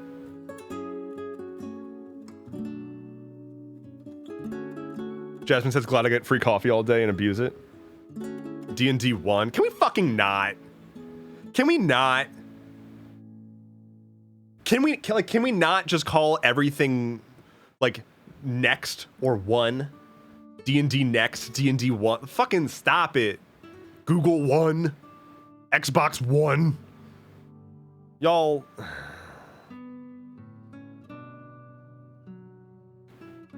Is this to make up for trying to steal everyone's IP?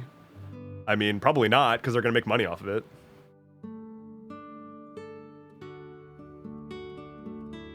God, look, are we seeing this? Are we seeing this?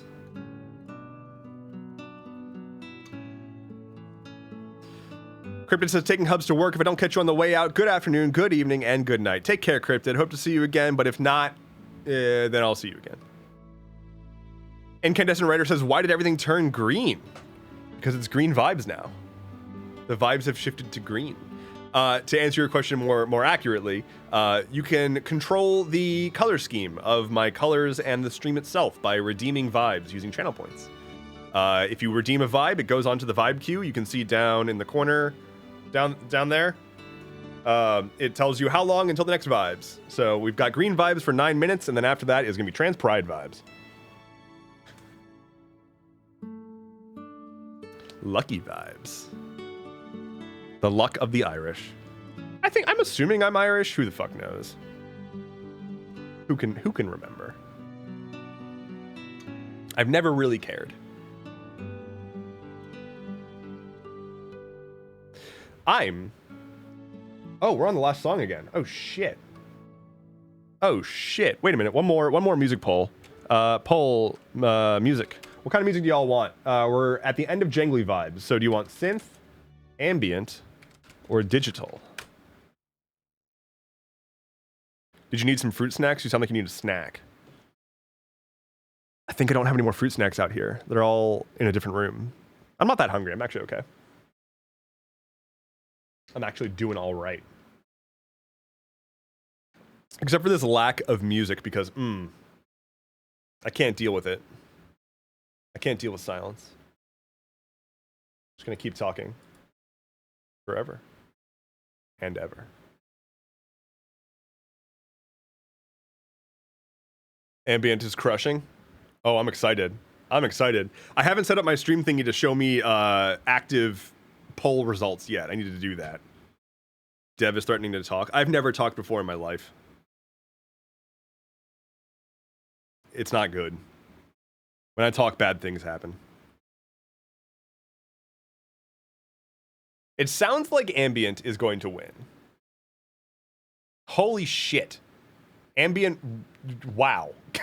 Ambient absolutely won. Well, here we go. Bring that volume up a smidge. He's really good at pushing shit through his teeth. Bold strategy for a content creator. I should be a better content creator. I think I'm doing really good. But also, I want to do more. I want to do so much more. And I just wish that I had more time, more just hours in the day, every day. I keep getting to the end of the day and being like, how the fuck is the day already over? Like, how the hell am I out of time already? Like, I'm working constantly and still not doing the things that I want to do. And this isn't me complaining. Like, I guess it's kind of complaining. But, like, this is not me being like, oh, pity me, pity me, pity me. This is me saying, like, I'm just so excited about so many things right now. And no matter how excited I get, like, I can't slow time down.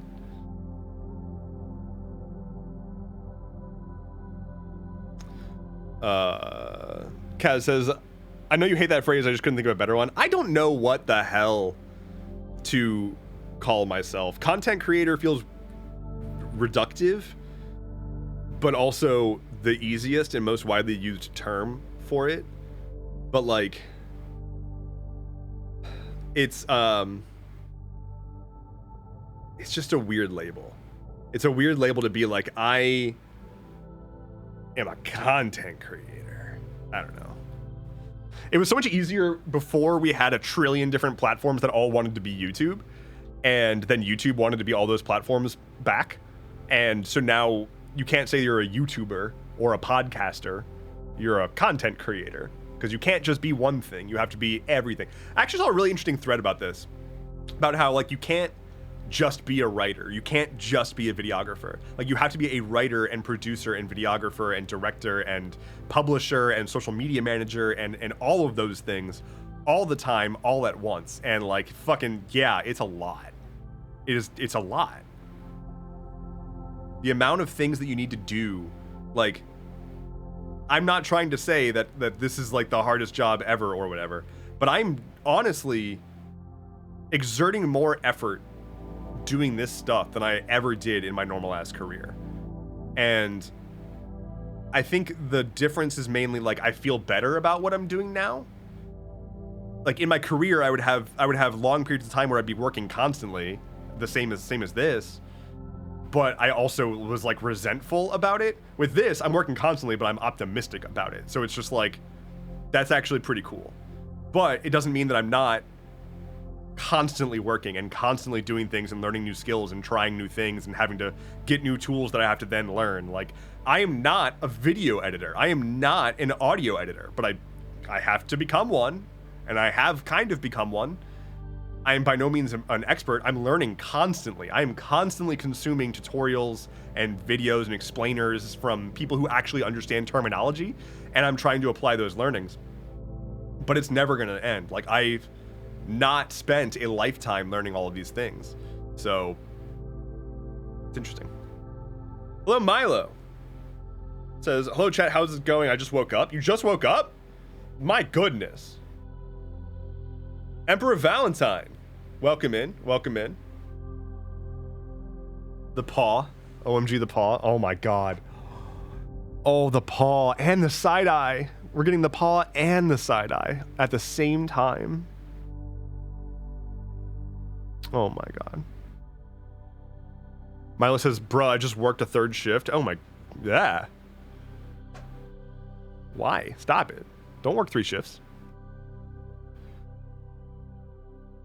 Jasmine says, I never followed any other creator on Twitch before. I didn't even have a Twitch before. Well, thank you so much. That's so sweet. Some kind of hero. Diana says, what do you mean you need to be a better content creator? You have a podcast. You've achieved white man with a microphone levels of content. That's all I ever wanted to be. That's all I ever wanted to be. The whitest man with the microest phone. Ronin Queen, subscribed. Thank you. 5 months? Damn. Time truly does keep on ticking into the future. It just does. That is a 16 for Ronin Queen. Bringing us to 647 out of 700 for the new Vibe Redeemable. You should write a song based on that line. That could be pretty interesting. Oh, we're kicking off the blankies just a smidge. He's like, I need to, he's doing the, wait, Flynn was doing the 1 foot out from under the blanket technique. Oh, it's so good. So good. New title, Creative Tinkerer. Ooh, I don't mind that at all. I'm a content boy. I'm a multimedia boy. You can have me in multiple mediums. I realize that's like kind of my shit now. I guess you kind of have to be, but like both Stuff Keeps Happening and the Atlas Loom are available as videos, posts, and like video newsletter and podcast, which like I feel like if you don't do that, then you're like missing out or something. But it's a whole lot of fidgeting, I'll tell you that much. The amount of like the amount of steps that I have, I don't know if I mentioned this on stream yet or not. Maybe I did. I wrote a guide for myself that just has every single step that I have to do to produce an episode of Stuff Keeps Happening. And I did that so that I could have less effort, just like less mental load in the mornings while I'm like scrambling to get all that work done. And so I made an exhaustive list of every single step, and I just like check it off as I go down, and it helps immensely. But the list is very long because there's so much. It's like, it's not record, edit, post. There's so many steps. There's so much that has to be done because like I'm trying to make sure that I'm making it accessible. So like I gotta like generate the subtitles and then like re-review all of them, correct everything, make sure everything like makes sense and lines up, and readjust all of the timings to all the clips, and then like make sure that gets exported and managed properly with all the timestamps, etc. Like that takes at least half an hour alone just to do the captions for just the YouTube version, not even the mobile versions. And I'm not complaining about having to do captions. Captions are important. Accessibility is a feature, not an afterthought. But still, it's a lot of work. It's a lot of finicking.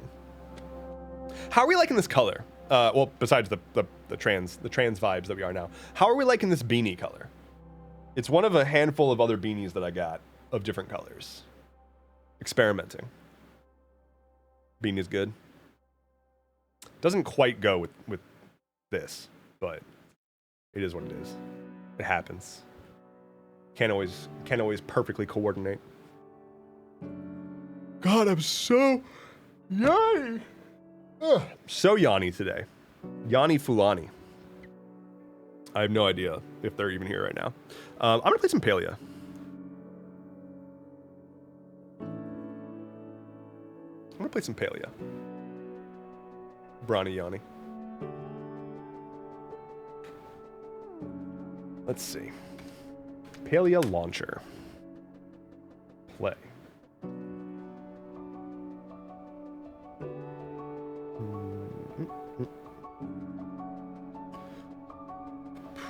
Categories. Palia.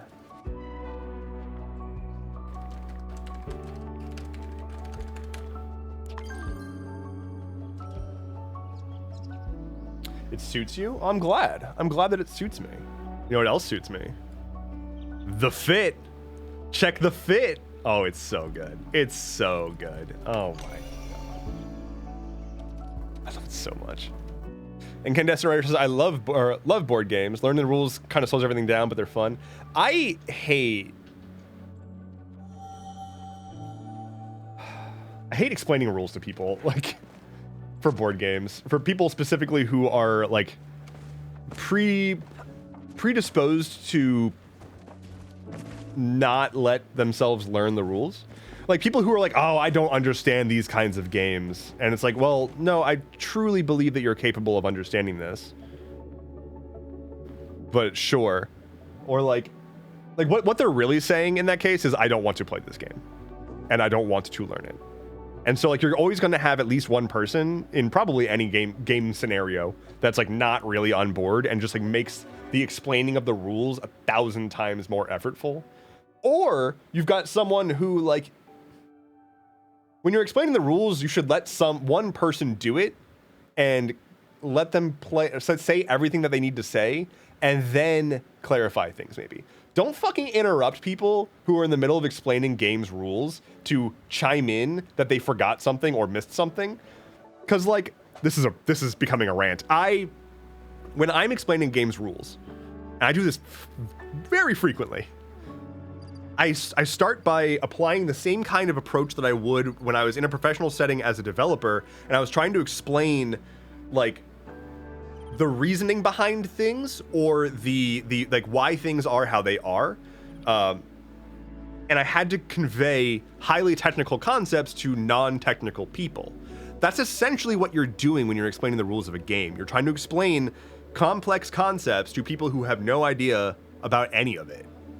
And so what you have to do is start by breaking the problem down into understandable chunks and explain those chunks in relatable ways, and then fill in the gaps that then fill in everything else. So when I'm explaining the rules for a game, I will be jumping around explaining things, or I will like explain the basic understanding, like the vanilla version of like an action you can take or whatever. And I will not mention that there is an advanced version of it because we're just not there yet. I'm trying to like ease you into this. But every goddamn time that I'm trying to take this approach, there's going to be someone else at the table that's like, oh, you didn't mention the advanced thing. I'm like, yeah, because I'm not at the advanced part yet. There's an order here. Like, explaining things requires laying the groundwork, explaining the context, and building on top of that. Not word vomit and hope that they actually just internalize everything simultaneously. It just doesn't work that way. So yeah, let one person actually work through their thought process because they probably didn't forget about a thing. This is triggering a second rant. We're getting a bonus back-to-back rant. Earlier today, and if this was you, if you're now watching my stream, I don't hate you, but I do hope you take this to heart. I had a comment on, I believe, Instagram on my Stuff Keeps Happening post there today, or my first post there today. Now, if you're not familiar, Stuff Keeps Happening is my like current events recap show. I produce it and I upload it to YouTube and a podcast first. So there's a newsletter, the YouTube video, and the podcast are the full version of the show. I produce those and release those, and then I chunk it down into consumable sections that can be posted to TikTok and Instagram, and I post those separately. Usually they are one, maybe a few topics, but they are purposely meant to be shareable, easily consumable in the TikTok, Instagram, Reel format. Which means that the mobile versions, the TikTok and Reel version, don't have every single story in every single post. And so today, I post an episode of Stuff Keeps Happening, and I post the first of the several posts I'll be making throughout the day to TikTok and Instagram. And the first post that I posted was very lighthearted. I tried to just put in the like funsies stories into it because the other stories I recorded today were way heavier. And so I wanted to just have one upbeat post. And so I post that. And it's all perfectly fine. Except for somebody on Instagram is like, meanwhile, Gaza's being bombed. And it's like, I'm aware, and in the full version of today's episode of Stuff Keeps Happening, I dedicate an entire, very serious, very heavy segment to going into the details of that specifically. That already exists on the internet in the full version of the show, and I intend to post it later. But you saw a post from me in which I didn't explicitly mention Gaza and like accosted me for it. And that's just not so unnecessary. It's so unnecessary. Multiple things can happen in the world at the same time. Yes, what's happening in Gaza right now is egregious. It is one of the worst affronts to humanity that we've seen in our lifetimes. And also, there are so many things that go on this planet that we call home. And it is not helpful to do nothing but think about that one thing. People talk about other shit. It's just a fact. And you have no right to police what other people talk about. I wasn't even avoiding the subject. I literally spent I put as much heart as I could into that segment that I'm going to be posting later. I didn't even ignore it. It just wasn't included in one of the multiple posts I'll be posting today. But this person didn't care about that. They didn't care to understand what my process is. They didn't care to understand what my words were.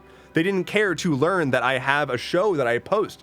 All they cared about was the thing that was directly in front of them didn't mention Gaza, but did mention other things, and therefore, I'm wrong. And they are morally superior and have to comment on my post saying, why didn't you talk about this thing?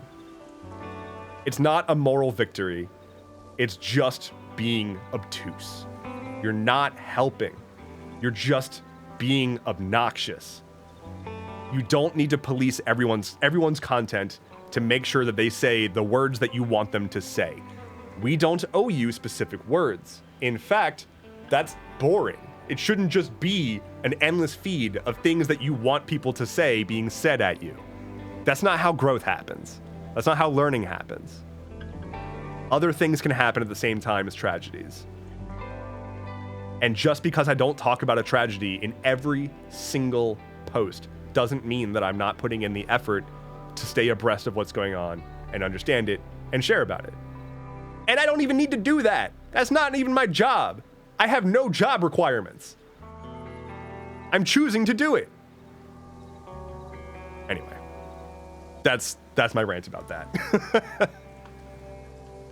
Robin says, bro, I got stampeded on TikTok over that. I'm curious to know more about that. Like, in what way? T-Lever says, sometimes we need bits of happy stuff to balance out the crap that's going on in the world. I agree. And I try really hard. I try really hard to include fluff. I specifically, like, as I'm collecting stories, I have a category that I tag stories as that's just fluff. And I always try to include fluff because, like, you need some humanity, right? Like, you need something. It's like, yeah, there's a lot of bad shit in the world. There's also a lot of fun and neutral and good shit going on. I want to make sure that I'm giving that as well.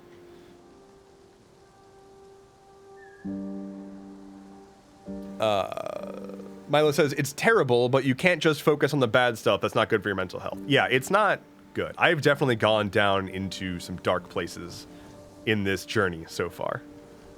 Incandescent Writer says, I appreciate what you do and take into account what you put out there, both good and bad.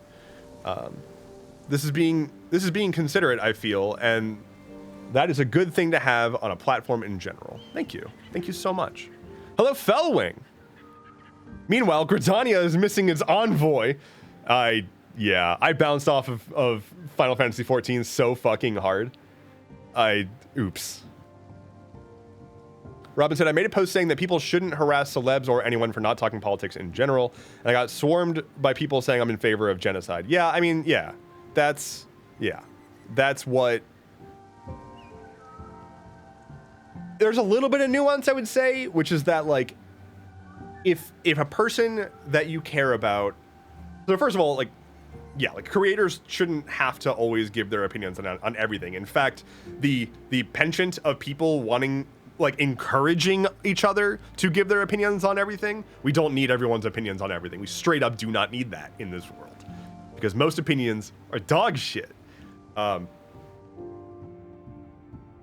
think it is understandable and even reasonable to push celebrities who benefit from the status quo to acknowledge, in the very least, that they are benefiting from the status quo and question the morality of that. I think that's fair. I think it shouldn't be boiled down to a checklist of words that you have to say on a given cadence in order to stay in the good graces of people. Like, if there's a period of time in which I'm not talking about Gaza, it's not like there's no coverage of Gaza. I have spent a long time, I usually choose to leave gaps in between talking about it, and I'll just boost the actual voices who are much more directly involved. Because, like, I can't add to that. What the fuck am I gonna add to that? Aside from use my platform for it, which also, that's not even how that works. Like, I can't leverage my TikTok platform to accomplish a specific goal because my TikTok platform is entirely contingent on the TikTok algorithm, which could at any point choose to just fuck my videos over. So even if I wanted to, I don't have any control over who sees my content on TikTok, at least. So, like, me not making a video can also leave a gap for someone else's video that's more informative to pop up. I don't know. I'm talking about this for too long. It's just, I don't like the amount of times that I have had to question whether or not I can or can't say something purely because I don't want to deal with people intentionally going out of their way to maliciously interpret my words and get mad at me. And it's not like I'm saying like, oh, you can't say anything these days. Like, it's not that. It's like what Robin said. I want to be, I can talk about this on my stream because like this is a relatively nuanced space and I can talk for as long as I want and people can choose to be here or choose to leave or whatever. So I can talk about this here because I can give the adequate supporting explanation.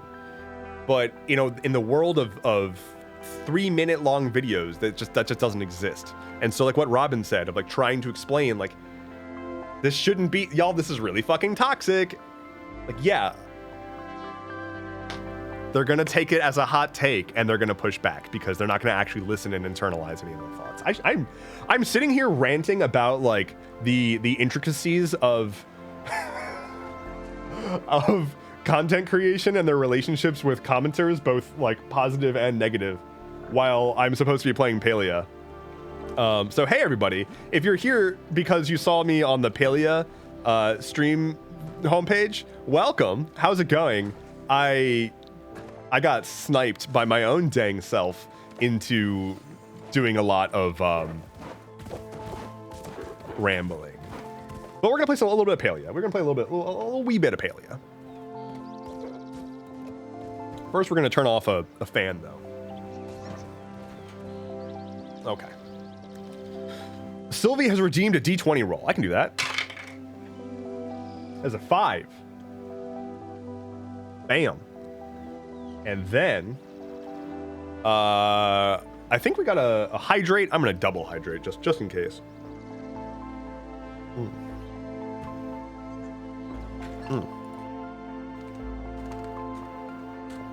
Okay.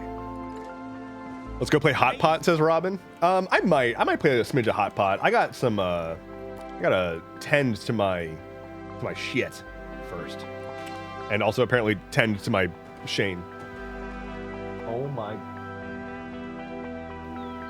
Do you see this? He found a crumb. Look at this.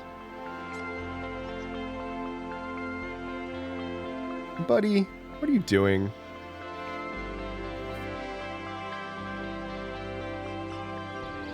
He's looking for more. This dog is melting. He's like melting off his bed. Oh, what an animal. He schlump.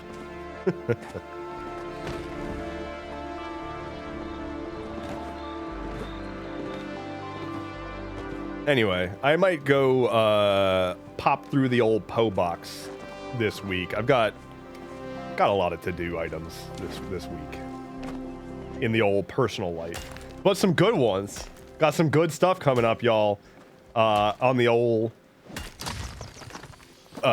doing some stuff to my body front, so that's exciting. Come, speak with me. Gonna be fun.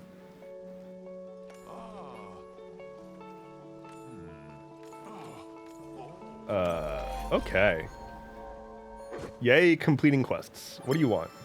Ooh, my relationship went up. If you need help, all you have to do is ask. Diana says sterility hype. It was it was a very interesting like I had my new patient session or whatever last week, which was telehealth. So I get on the call and it's me and the doctor is in his like child's school, like he's at his kid's school for something, and he was like, sorry about the location, I'm at my kid's school. And so I'm talking to this dude about the ins and outs of my junk, quite literally the ins and outs of my junk. And behind him is like times tables and like one of those alphabet posters. very strange experience. He was so nice though. He was like the most personable, best bedside manner doctor I've ever had the pleasure of talking to. It was so nice. I've never felt so comfortable with a dude talking about taking a knife to my balls. Like, I was straight up like, yeah, man, that sounds great. Let's do it. Did he hold up any of those little kid scissors as an example? He did take a pad of paper to draw out some diagrams, which felt, again, very strange in juxtaposition with his location. Hello, DOS. What's up? Milo says, snippy, snippy.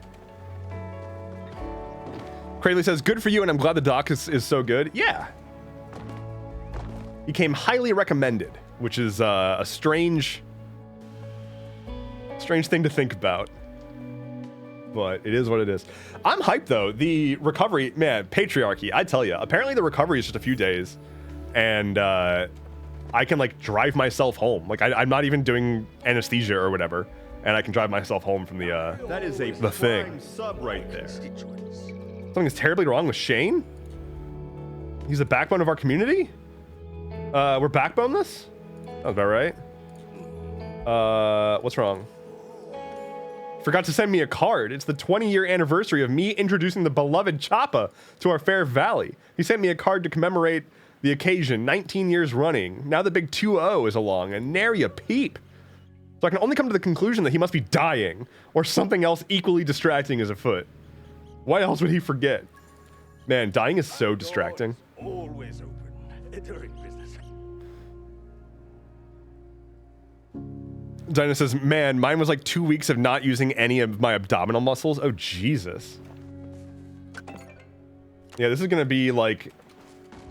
I mean, okay, the way... I'm not expecting it to be a particularly comfortable day, but having previously gone through the procedure that you can learn more about if you are a Gilded World Weaver, theatlasloom.com, it's in the bonus content. Having previous, well, dog update. Having previously gone through a procedure that was deeply unpleasant, I can't imagine that this procedure is going to be more unpleasant than that. So I'm kind of vibing. But yeah, it's going to be just like local anesthetic and, you know, 1, 2, 3, go, and then I go home. I don't know. Play some Palea. You know how it is. Here's the dumb shit, though. Here's why I'm fucking mad. And the reason that I even started talking about this in the first place is I talked about going to the P.O. box and check my P.O. box. I have to go into their office. Like, I'm scheduled to have this done in like a couple weeks. I have to go into their office at least once before then to get my vitals taken. Like, literally go to a whole-ass doctor's office to have them take my temperature and weight and then send me home so that a week later they can yank on my deference. Why is that necessary? Crayley says, holy moly, the frame rate is so much better on PC. Okay. I tried to talk about how this game runs like dog shit on the Switch, and everyone here was like, no, it runs great. What are you talking about? I don't believe you. I truly do not believe you.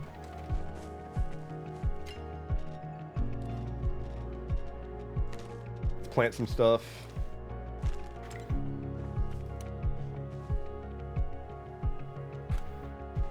Stares at insurance. It's almost definitely the insurance bullshit. But like, I asked the doctor, I was like, okay, can I just have my vitals taken when I go in for the procedure? And he was like, no, it has to be done beforehand. What I don't understand is before the procedure is beforehand. Why does it have to happen on the order of days beforehand? Did I not pull out the seeds that I thought I pulled out? I guess not. Oh, yeah, I super didn't. Okay.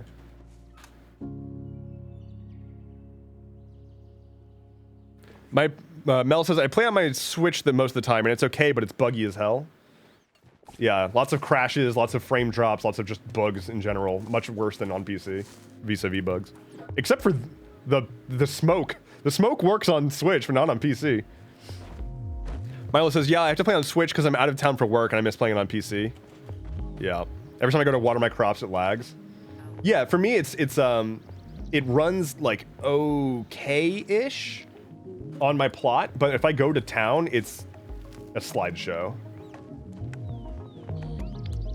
And don't even think about going to Bahari.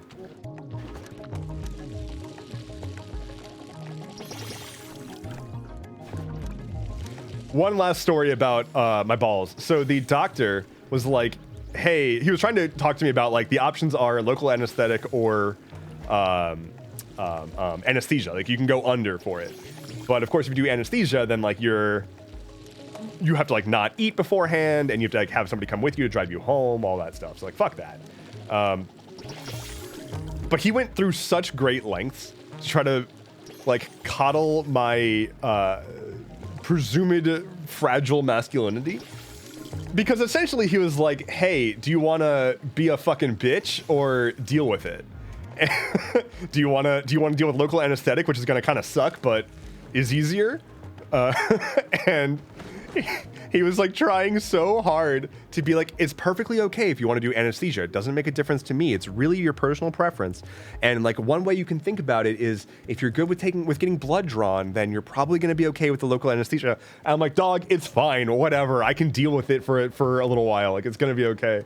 But he like kept padding like all of it with like, it's really okay. You know, a lot of people choose to go under anesthesia. And I'm like, it's really fine. I'm sure you get a lot of guys who are like, I can do it, and then they get all upset, but my storage is full.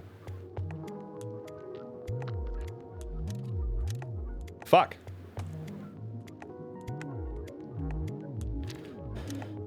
Cradley says, oh, we're talking about how much harder it is for women to get medical procedures done. I also hear that like it's wild that he even offers anesthesia for this when like women, I'm pretty sure women don't get offered anesthesia as an option for IUDs. Am I correct in that? I'm fairly certain I'm correct. We do not. Yeah, that's absurd. Like unbelievable.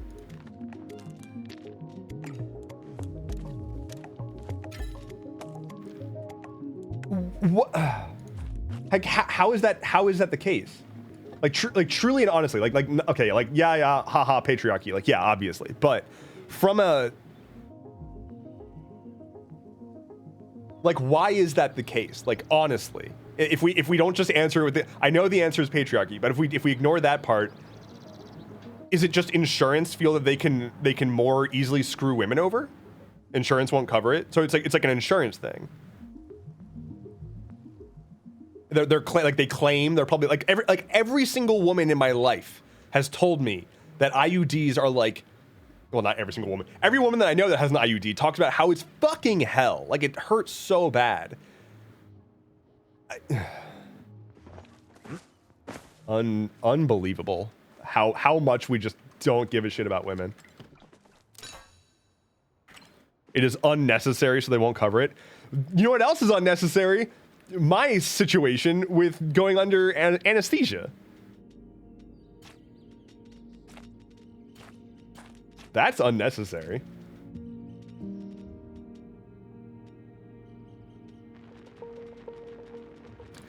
Nick says I also had to go through 4 doctors telling me hormones for things or just, oh well, just lose weight before you actually found someone who cares.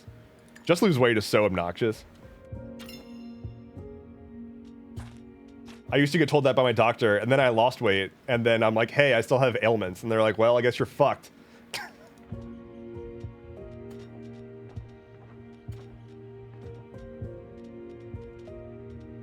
I wish that, like, modern medicine was better. Like, I know that modern medicine is like, a technical marvel, like, not on that front, but I wish modern medicine, insofar as patient care, was better. All right, new mission. How the fuck do I get better storage? I think I need to go talk to Tish.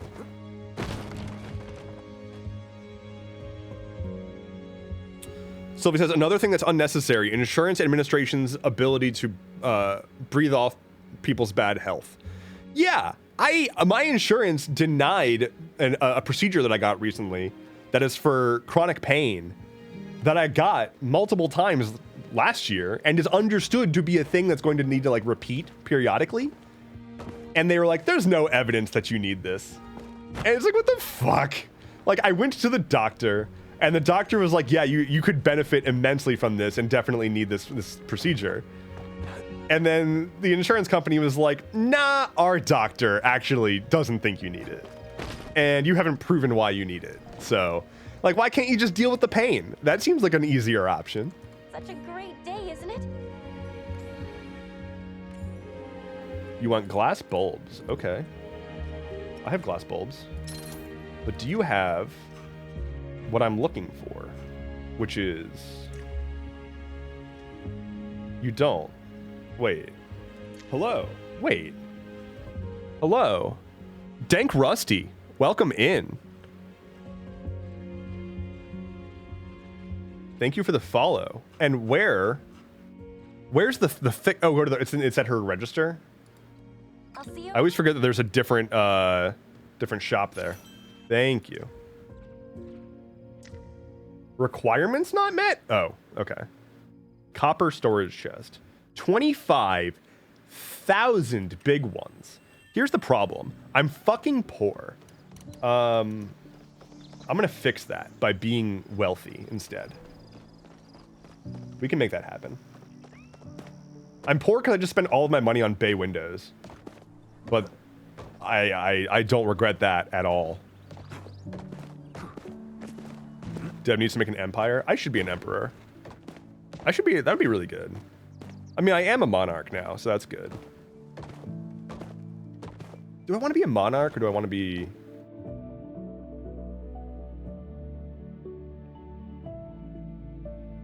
Huh. I don't think I want to be a monarch. I think I want to be an emperor.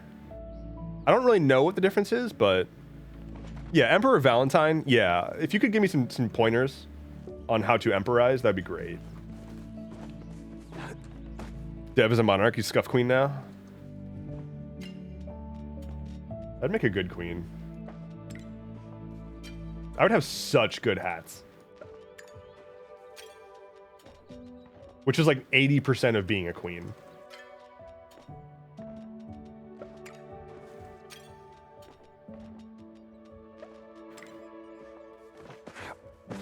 I'm just gonna scream, I declare wealth, like Michael Scott, but the opposite.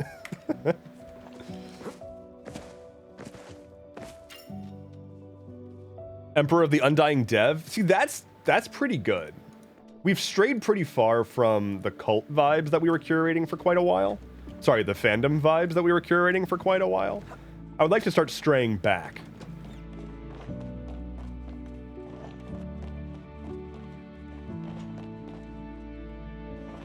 Oh, I don't know if you're still here or not, but Diana, if you're still here, my house is entirely covered in ivy, and I just thought that you might enjoy that. Both inside and outside, I replaced all of my wallpaper with ivy for that good look. And if you're here, great. If not, I'm just talking into the ether. So, oh, you're here. Okay, great. So yeah, entirely inside and outside, except for my foundation is still rock.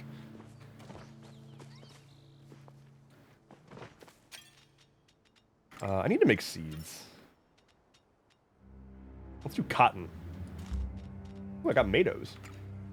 I'm good with tomatoes. Let's put down some poop. And then... Okay, now I'm starting to feel it, y'all. Now I'm starting to feel a little hunger. What should I have for dinner? Lynn's out of the bed? Oh no! Oh no, what happened? Oh no!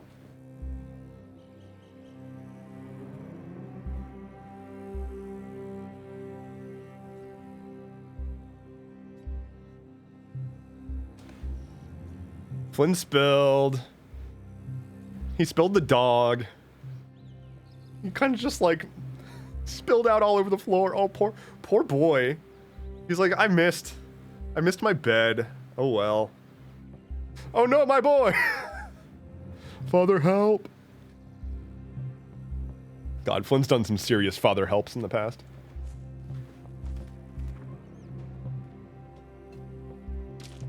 Okay, placing fertilizer. We love fertility here.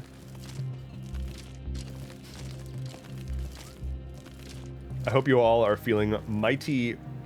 I hope you're feeling the exact level of fertile that you wish you felt. That was a normal phrase.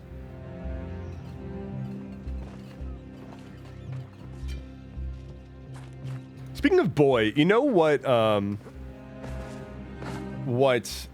game I should also play maybe is God of War. Like the one with boy. The one that stars Kratos and boy. I've only played the first like 5 hours of it, I think, and it's a very long game. But it's also a very good game with some really great characters. And boy. And I've heard the sequel's really good.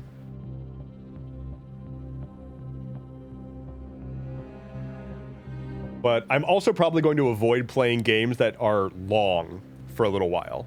Like, I'm having just spent essentially half of a year, if not more, working through Paper Mario and then Paper Mario The Thousand Year Door. Like, I really want to get more variety going on.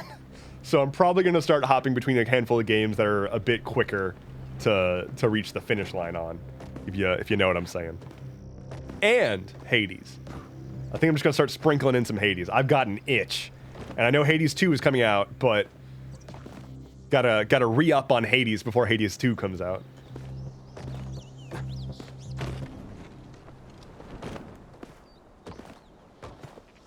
Kratos' growth and journey is very nice to watch. Def recommend. He's a fun guy. He's also just so mad. Hello, Dawson. Dawson? Dewson. Welcome in. Says, Hades is such a good game. Oh my god, Hades is such a good game. It's so good. It's so good, and I played it. This is actually... I'm going to go ahead and share this. Around the time that I was first playing Hades, and this did not make me not like the game, I fucking loved the game. Every moment of that game, I was having fun. It's just that kind of game. And at the time that I started playing Hades, I had just gotten into one of the most... anyway. I had just gotten into one of the most intense fights with my dad of my life. Not a fist fight, but like just a lot of like father-son rift shit happened, which was just way more than ever before. And if you're familiar with Hades, the theme of that game is the struggle between a father and his son. And so like it was as I was like really deep into Hades, this happened. And I just like every time I would boot the game up to play, I would be like, oh yeah, I forgot that like I currently am navigating an extremely uncomfortable familial situation. Daddy issues the game. Yeah, I just let myself get distracted instead by all of the absurd hotties in that game. Every character in that game is so fucking hot. They straight up said, no, go back to the drawing board, make them hotter. Like that's... Take this character. Yeah, that's pretty good, but can you make them sexier? Bow and arrow. I really need to work on hunting.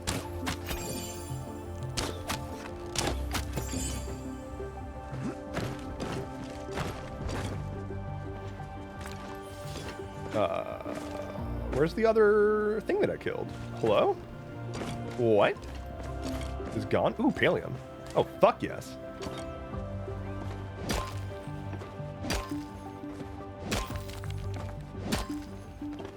Juicin says, only game I ever 100% willingly.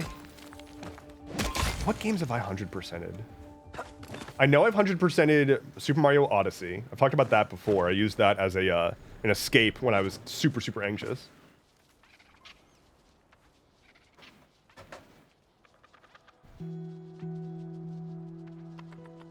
Why is it that every time that I hear this dog flailing around on his back, I try to show him, and then he realizes that I'm showing him on camera, and he's like, nah, not anymore. What were you doing? Were you flailing? I try so hard. What was I talking about?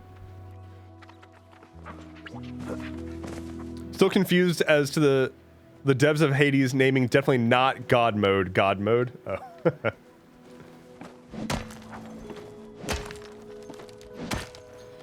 Shambling Mountain says, I'm currently finishing up on 100% of Ocarina of Time for the first time. That's pretty rad. Oh, he's doing it again. I've 100%ed Cave Story, for sure, a million times. I've 100%ed...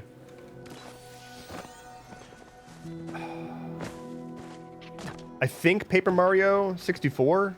I've gotten, like, every badge. I've 100%ed Twilight Princess. That sucked. I did not bother with Breath of the Wild. There's just no fucking way that I'm going to do all the Korok It's just not worth it.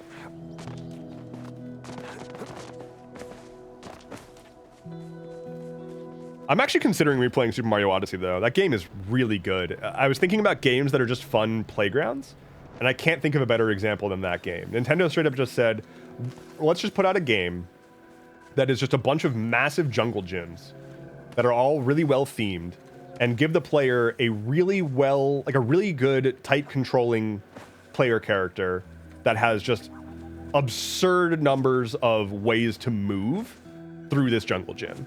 And then we'll figure out the rest of the game from there. And it's so good. It's so good. Ooh, sparkly boy. Shambling Mountain says, is my favorite 3D Mario, genuinely. Yeah. Like, I think like 64 is pretty good, right? And Super Mario Sunshine is it deserves a lot of credit for doing a lot of cool stuff and really pushing the franchise forward. Like, without Super Mario Sunshine, we would not have Super Mario Galaxy, which is also incredibly good. But, I mean, they really knocked it out of the park with Odyssey.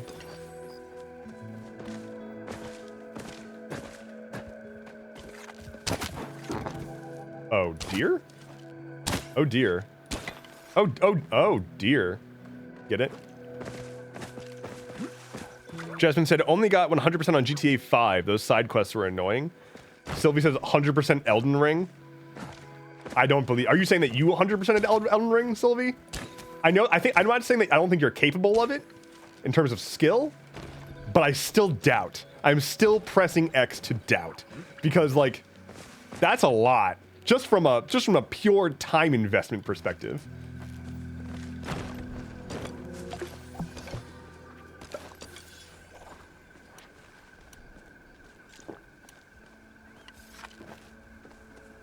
$250 hours. Gonna need to bump those numbers up. Still doubt. Honest to God, 250 hours, and I don't mean this insultingly.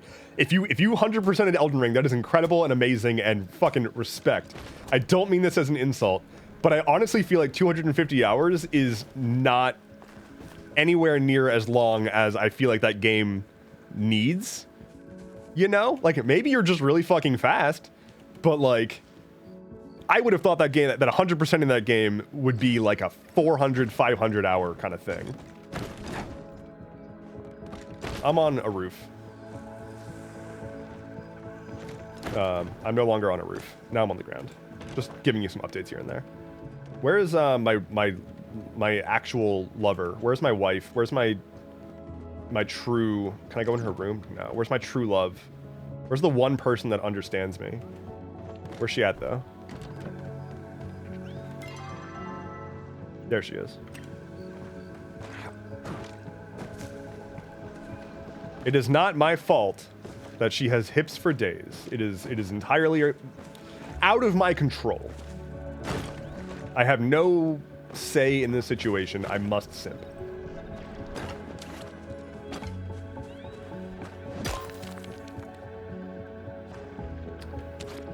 Hi, everyone. Kaz says, I appreciate the updates in the event that I wasn't looking at the stream, which I was not.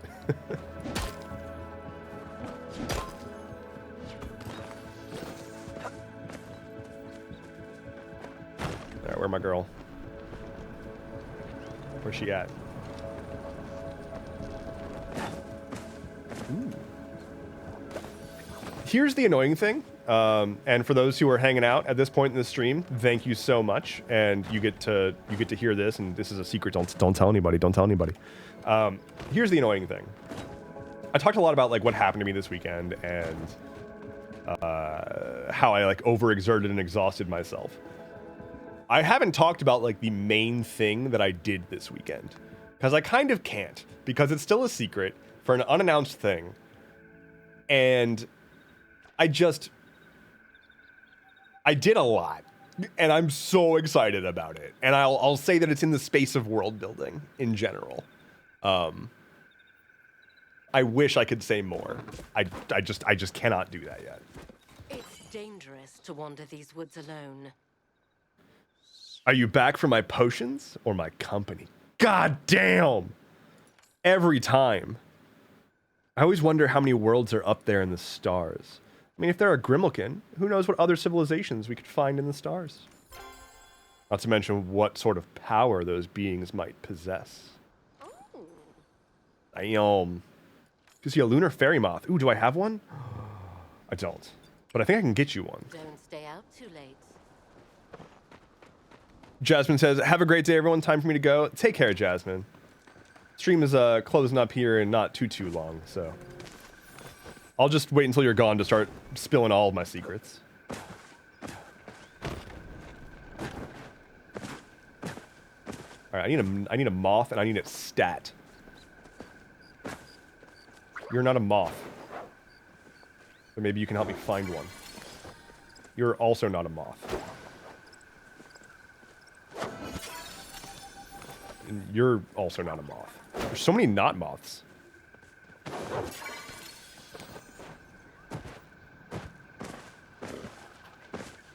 Lunar fairy moth is rare and at night. Is this not night? I guess it's evening still, huh?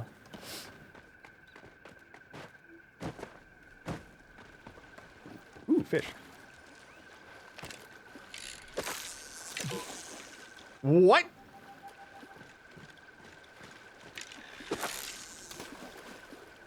Bullshit. Oh, we're out of music. But we're also at the end of the stream, so... Oh well. I'll just turn on the game music.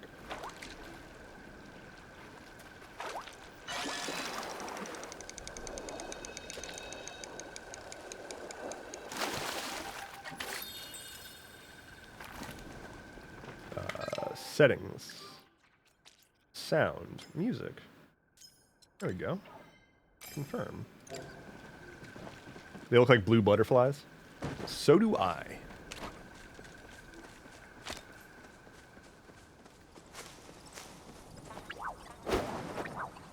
Oh my lord.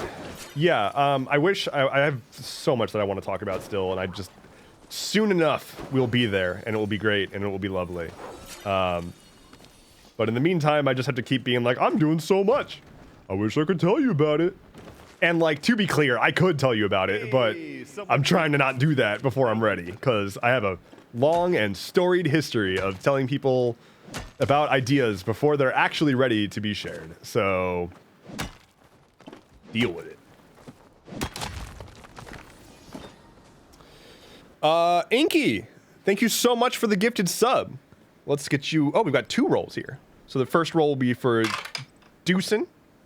13. 13 for you, Deucin, Dawson, Dawson.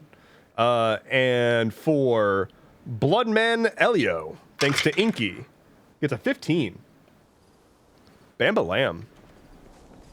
How wonderful. That is a prime sub right there. Inky, thank you for the prime sub. 8 months. Incredible. And Robin redeemed a roll. Oh, no. Oh, we're... Okay, well, okay. I'm going to get off of Palia. Because we're about to... I think we're going to hit it. I think we're getting there. So, Inky got a 15. And that gets us there. We have completed the mini game goal. We are going to get a new vibe redeemable.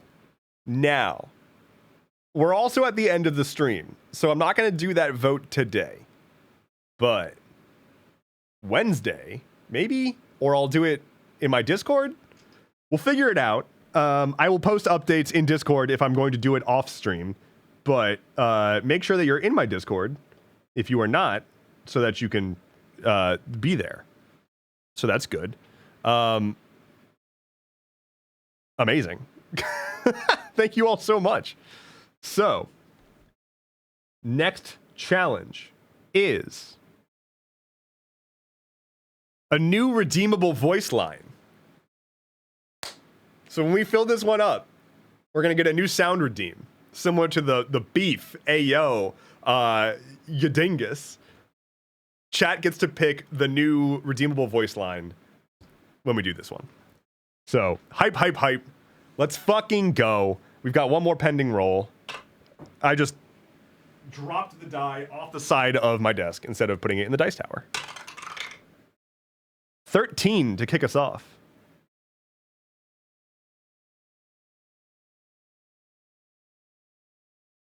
Piss vibes. Hell yeah. Ending the day on piss vibes. We fucking love it. Diana says 3-minute ad for the Atlas Loom. There was that one redeem a while ago that was like, it was titled Don't Redeem This, and it cost a whole bunch. And it was like multiple minutes of me being like, I told you specifically not to redeem this. Kick this back off because the silence is killing me. Let's go here. Stream's gonna wind down.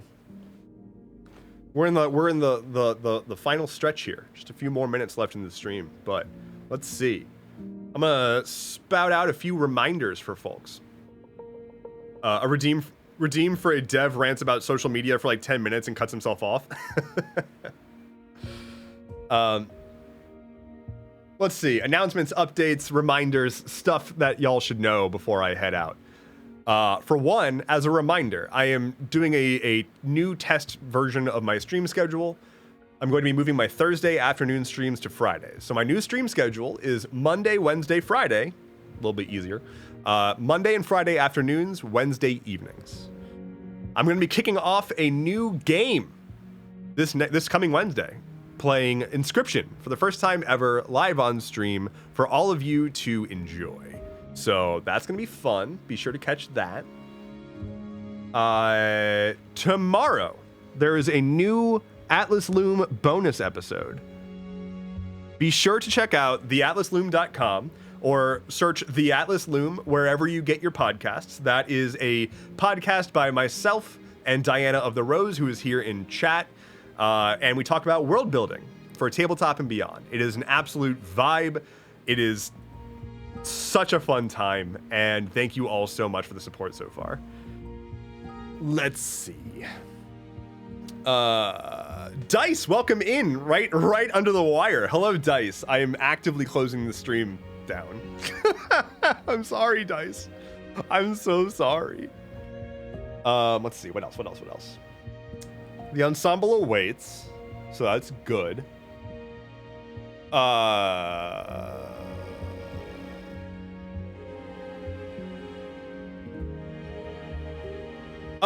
I think we're having our actual first guest on the Atlas Loom soonish. Just another extra Atlas Loom announcement. So that's exciting. Details to come, but the episode topic is going to be about creating the most excellent player characters. We've talked about a whole lot of stuff on one side of the table. We're going to talk about the other side of the table with a fun special guest named Brennan Lee Mulligan. That's not who it is. It's not Brennan Lee Mulligan. It's not. That would be cool. How is our favorite crowbar wielding dude? What crowbar? What are you talking about? You got my hopes up. if you think that I've got the pull to be like, hey, what up? So we're on a first name basis, right? Actually, we're past a first name basis. I just call him Brebre. And I'm like, hey, Brebre, yo Brebro. Hey, what's up? My phone is melting. Fucking, you want to be a guest on my podcast? And he's like, nah. And then I'm like, but Flynn's is gonna be there. And he's like, oh, okay, yeah, okay, I'll be there then. And then he connected to the voice call. And that's how I got Matt Mercer on my podcast. Stop this cursed crap. Wait, what's cursed about this? I'm just telling you the truth. Brebro? What's wrong with Brebro? That's what I call him. It's my pet name for him. We're just very close. We have a very special relationship with each other. Anyway. Where's the dog? Oh my god. What? Let me show you the dog. Let's see if he doesn't give up.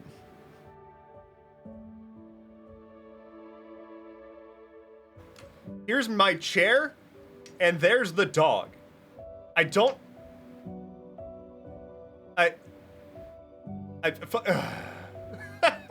He's just been directly behind me, staring at me this whole time.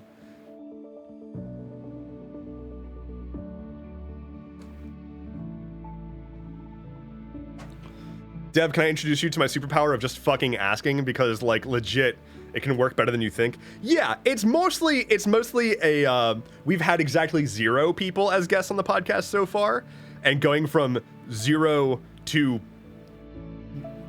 like, the leading names in the space is a bit of a leap. So I'd rather, honestly, get the ground beneath my feet first. So it's a bit of an order of operations. I'm doing PEMDAS with Matt Mercer. So there's that. I saw somebody invoke Abria. If I could choose a single, like, pro DM, if I could only meet one, it would be Abria, I think. She is amazing. Her brain, I want to just, like, take her brain and turn it into a tonic and share it with the world. Oh god. If everybody could be as rad as Abria, the world would be a good place. Dinah says we'll probably be able to talk to her at some point. The space is very small. I would fucking fangirl. I am actually pretty good at not being a fanboy when, like, meeting people that are like, oh my god, like I've met, hey Cinder, what's up? I'm actively supposed to be stopping the stream right now, but instead I'm talking. So what was I saying? I'm actually pretty good about not fanboying. Like, the thing that you shouldn't do as a creator when you meet another creator is fanboy them. Like, you can be like, wow, I really appreciate your content. I really like your work. Like, it's really great. But it very quickly gets awkward when it's like you're fanboying, but then you're at, like, a mixer or, like, some kind of event, and it's like now you're just hanging out, but, like, you've already started off with this, like, I've put you on a pedestal dynamic, when that's just, like, not really the case. Long story short, I'm pretty good at not doing that. Abria is, like, the only person that I think I would maybe crack. But we'll see. Anyway, I should get food. I should go eat. Thank you all for hanging out on my stream. Be sure to follow Cinder and Diana. Let's see. Let me...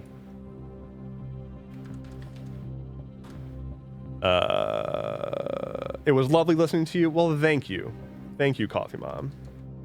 I'm gonna do... Can I do multiple, like, shout-outs in one at once? Like, can I do shout-out Diana of the Rose and shout-out Cinderblock Sally? Nope. You have to wait 2 minutes. Cinder, I'm sorry. blame Diana for the lack of a shout out. It's all her fault. I hope everybody had a wonderful time on my stream today. I'm gonna go eat. Y'all are amazing. Thank you so much for being such an incredible community and so very, very supportive. I'm getting bonked to end my stream. Take care, be well. I will see you on Wednesday. Bye, everyone.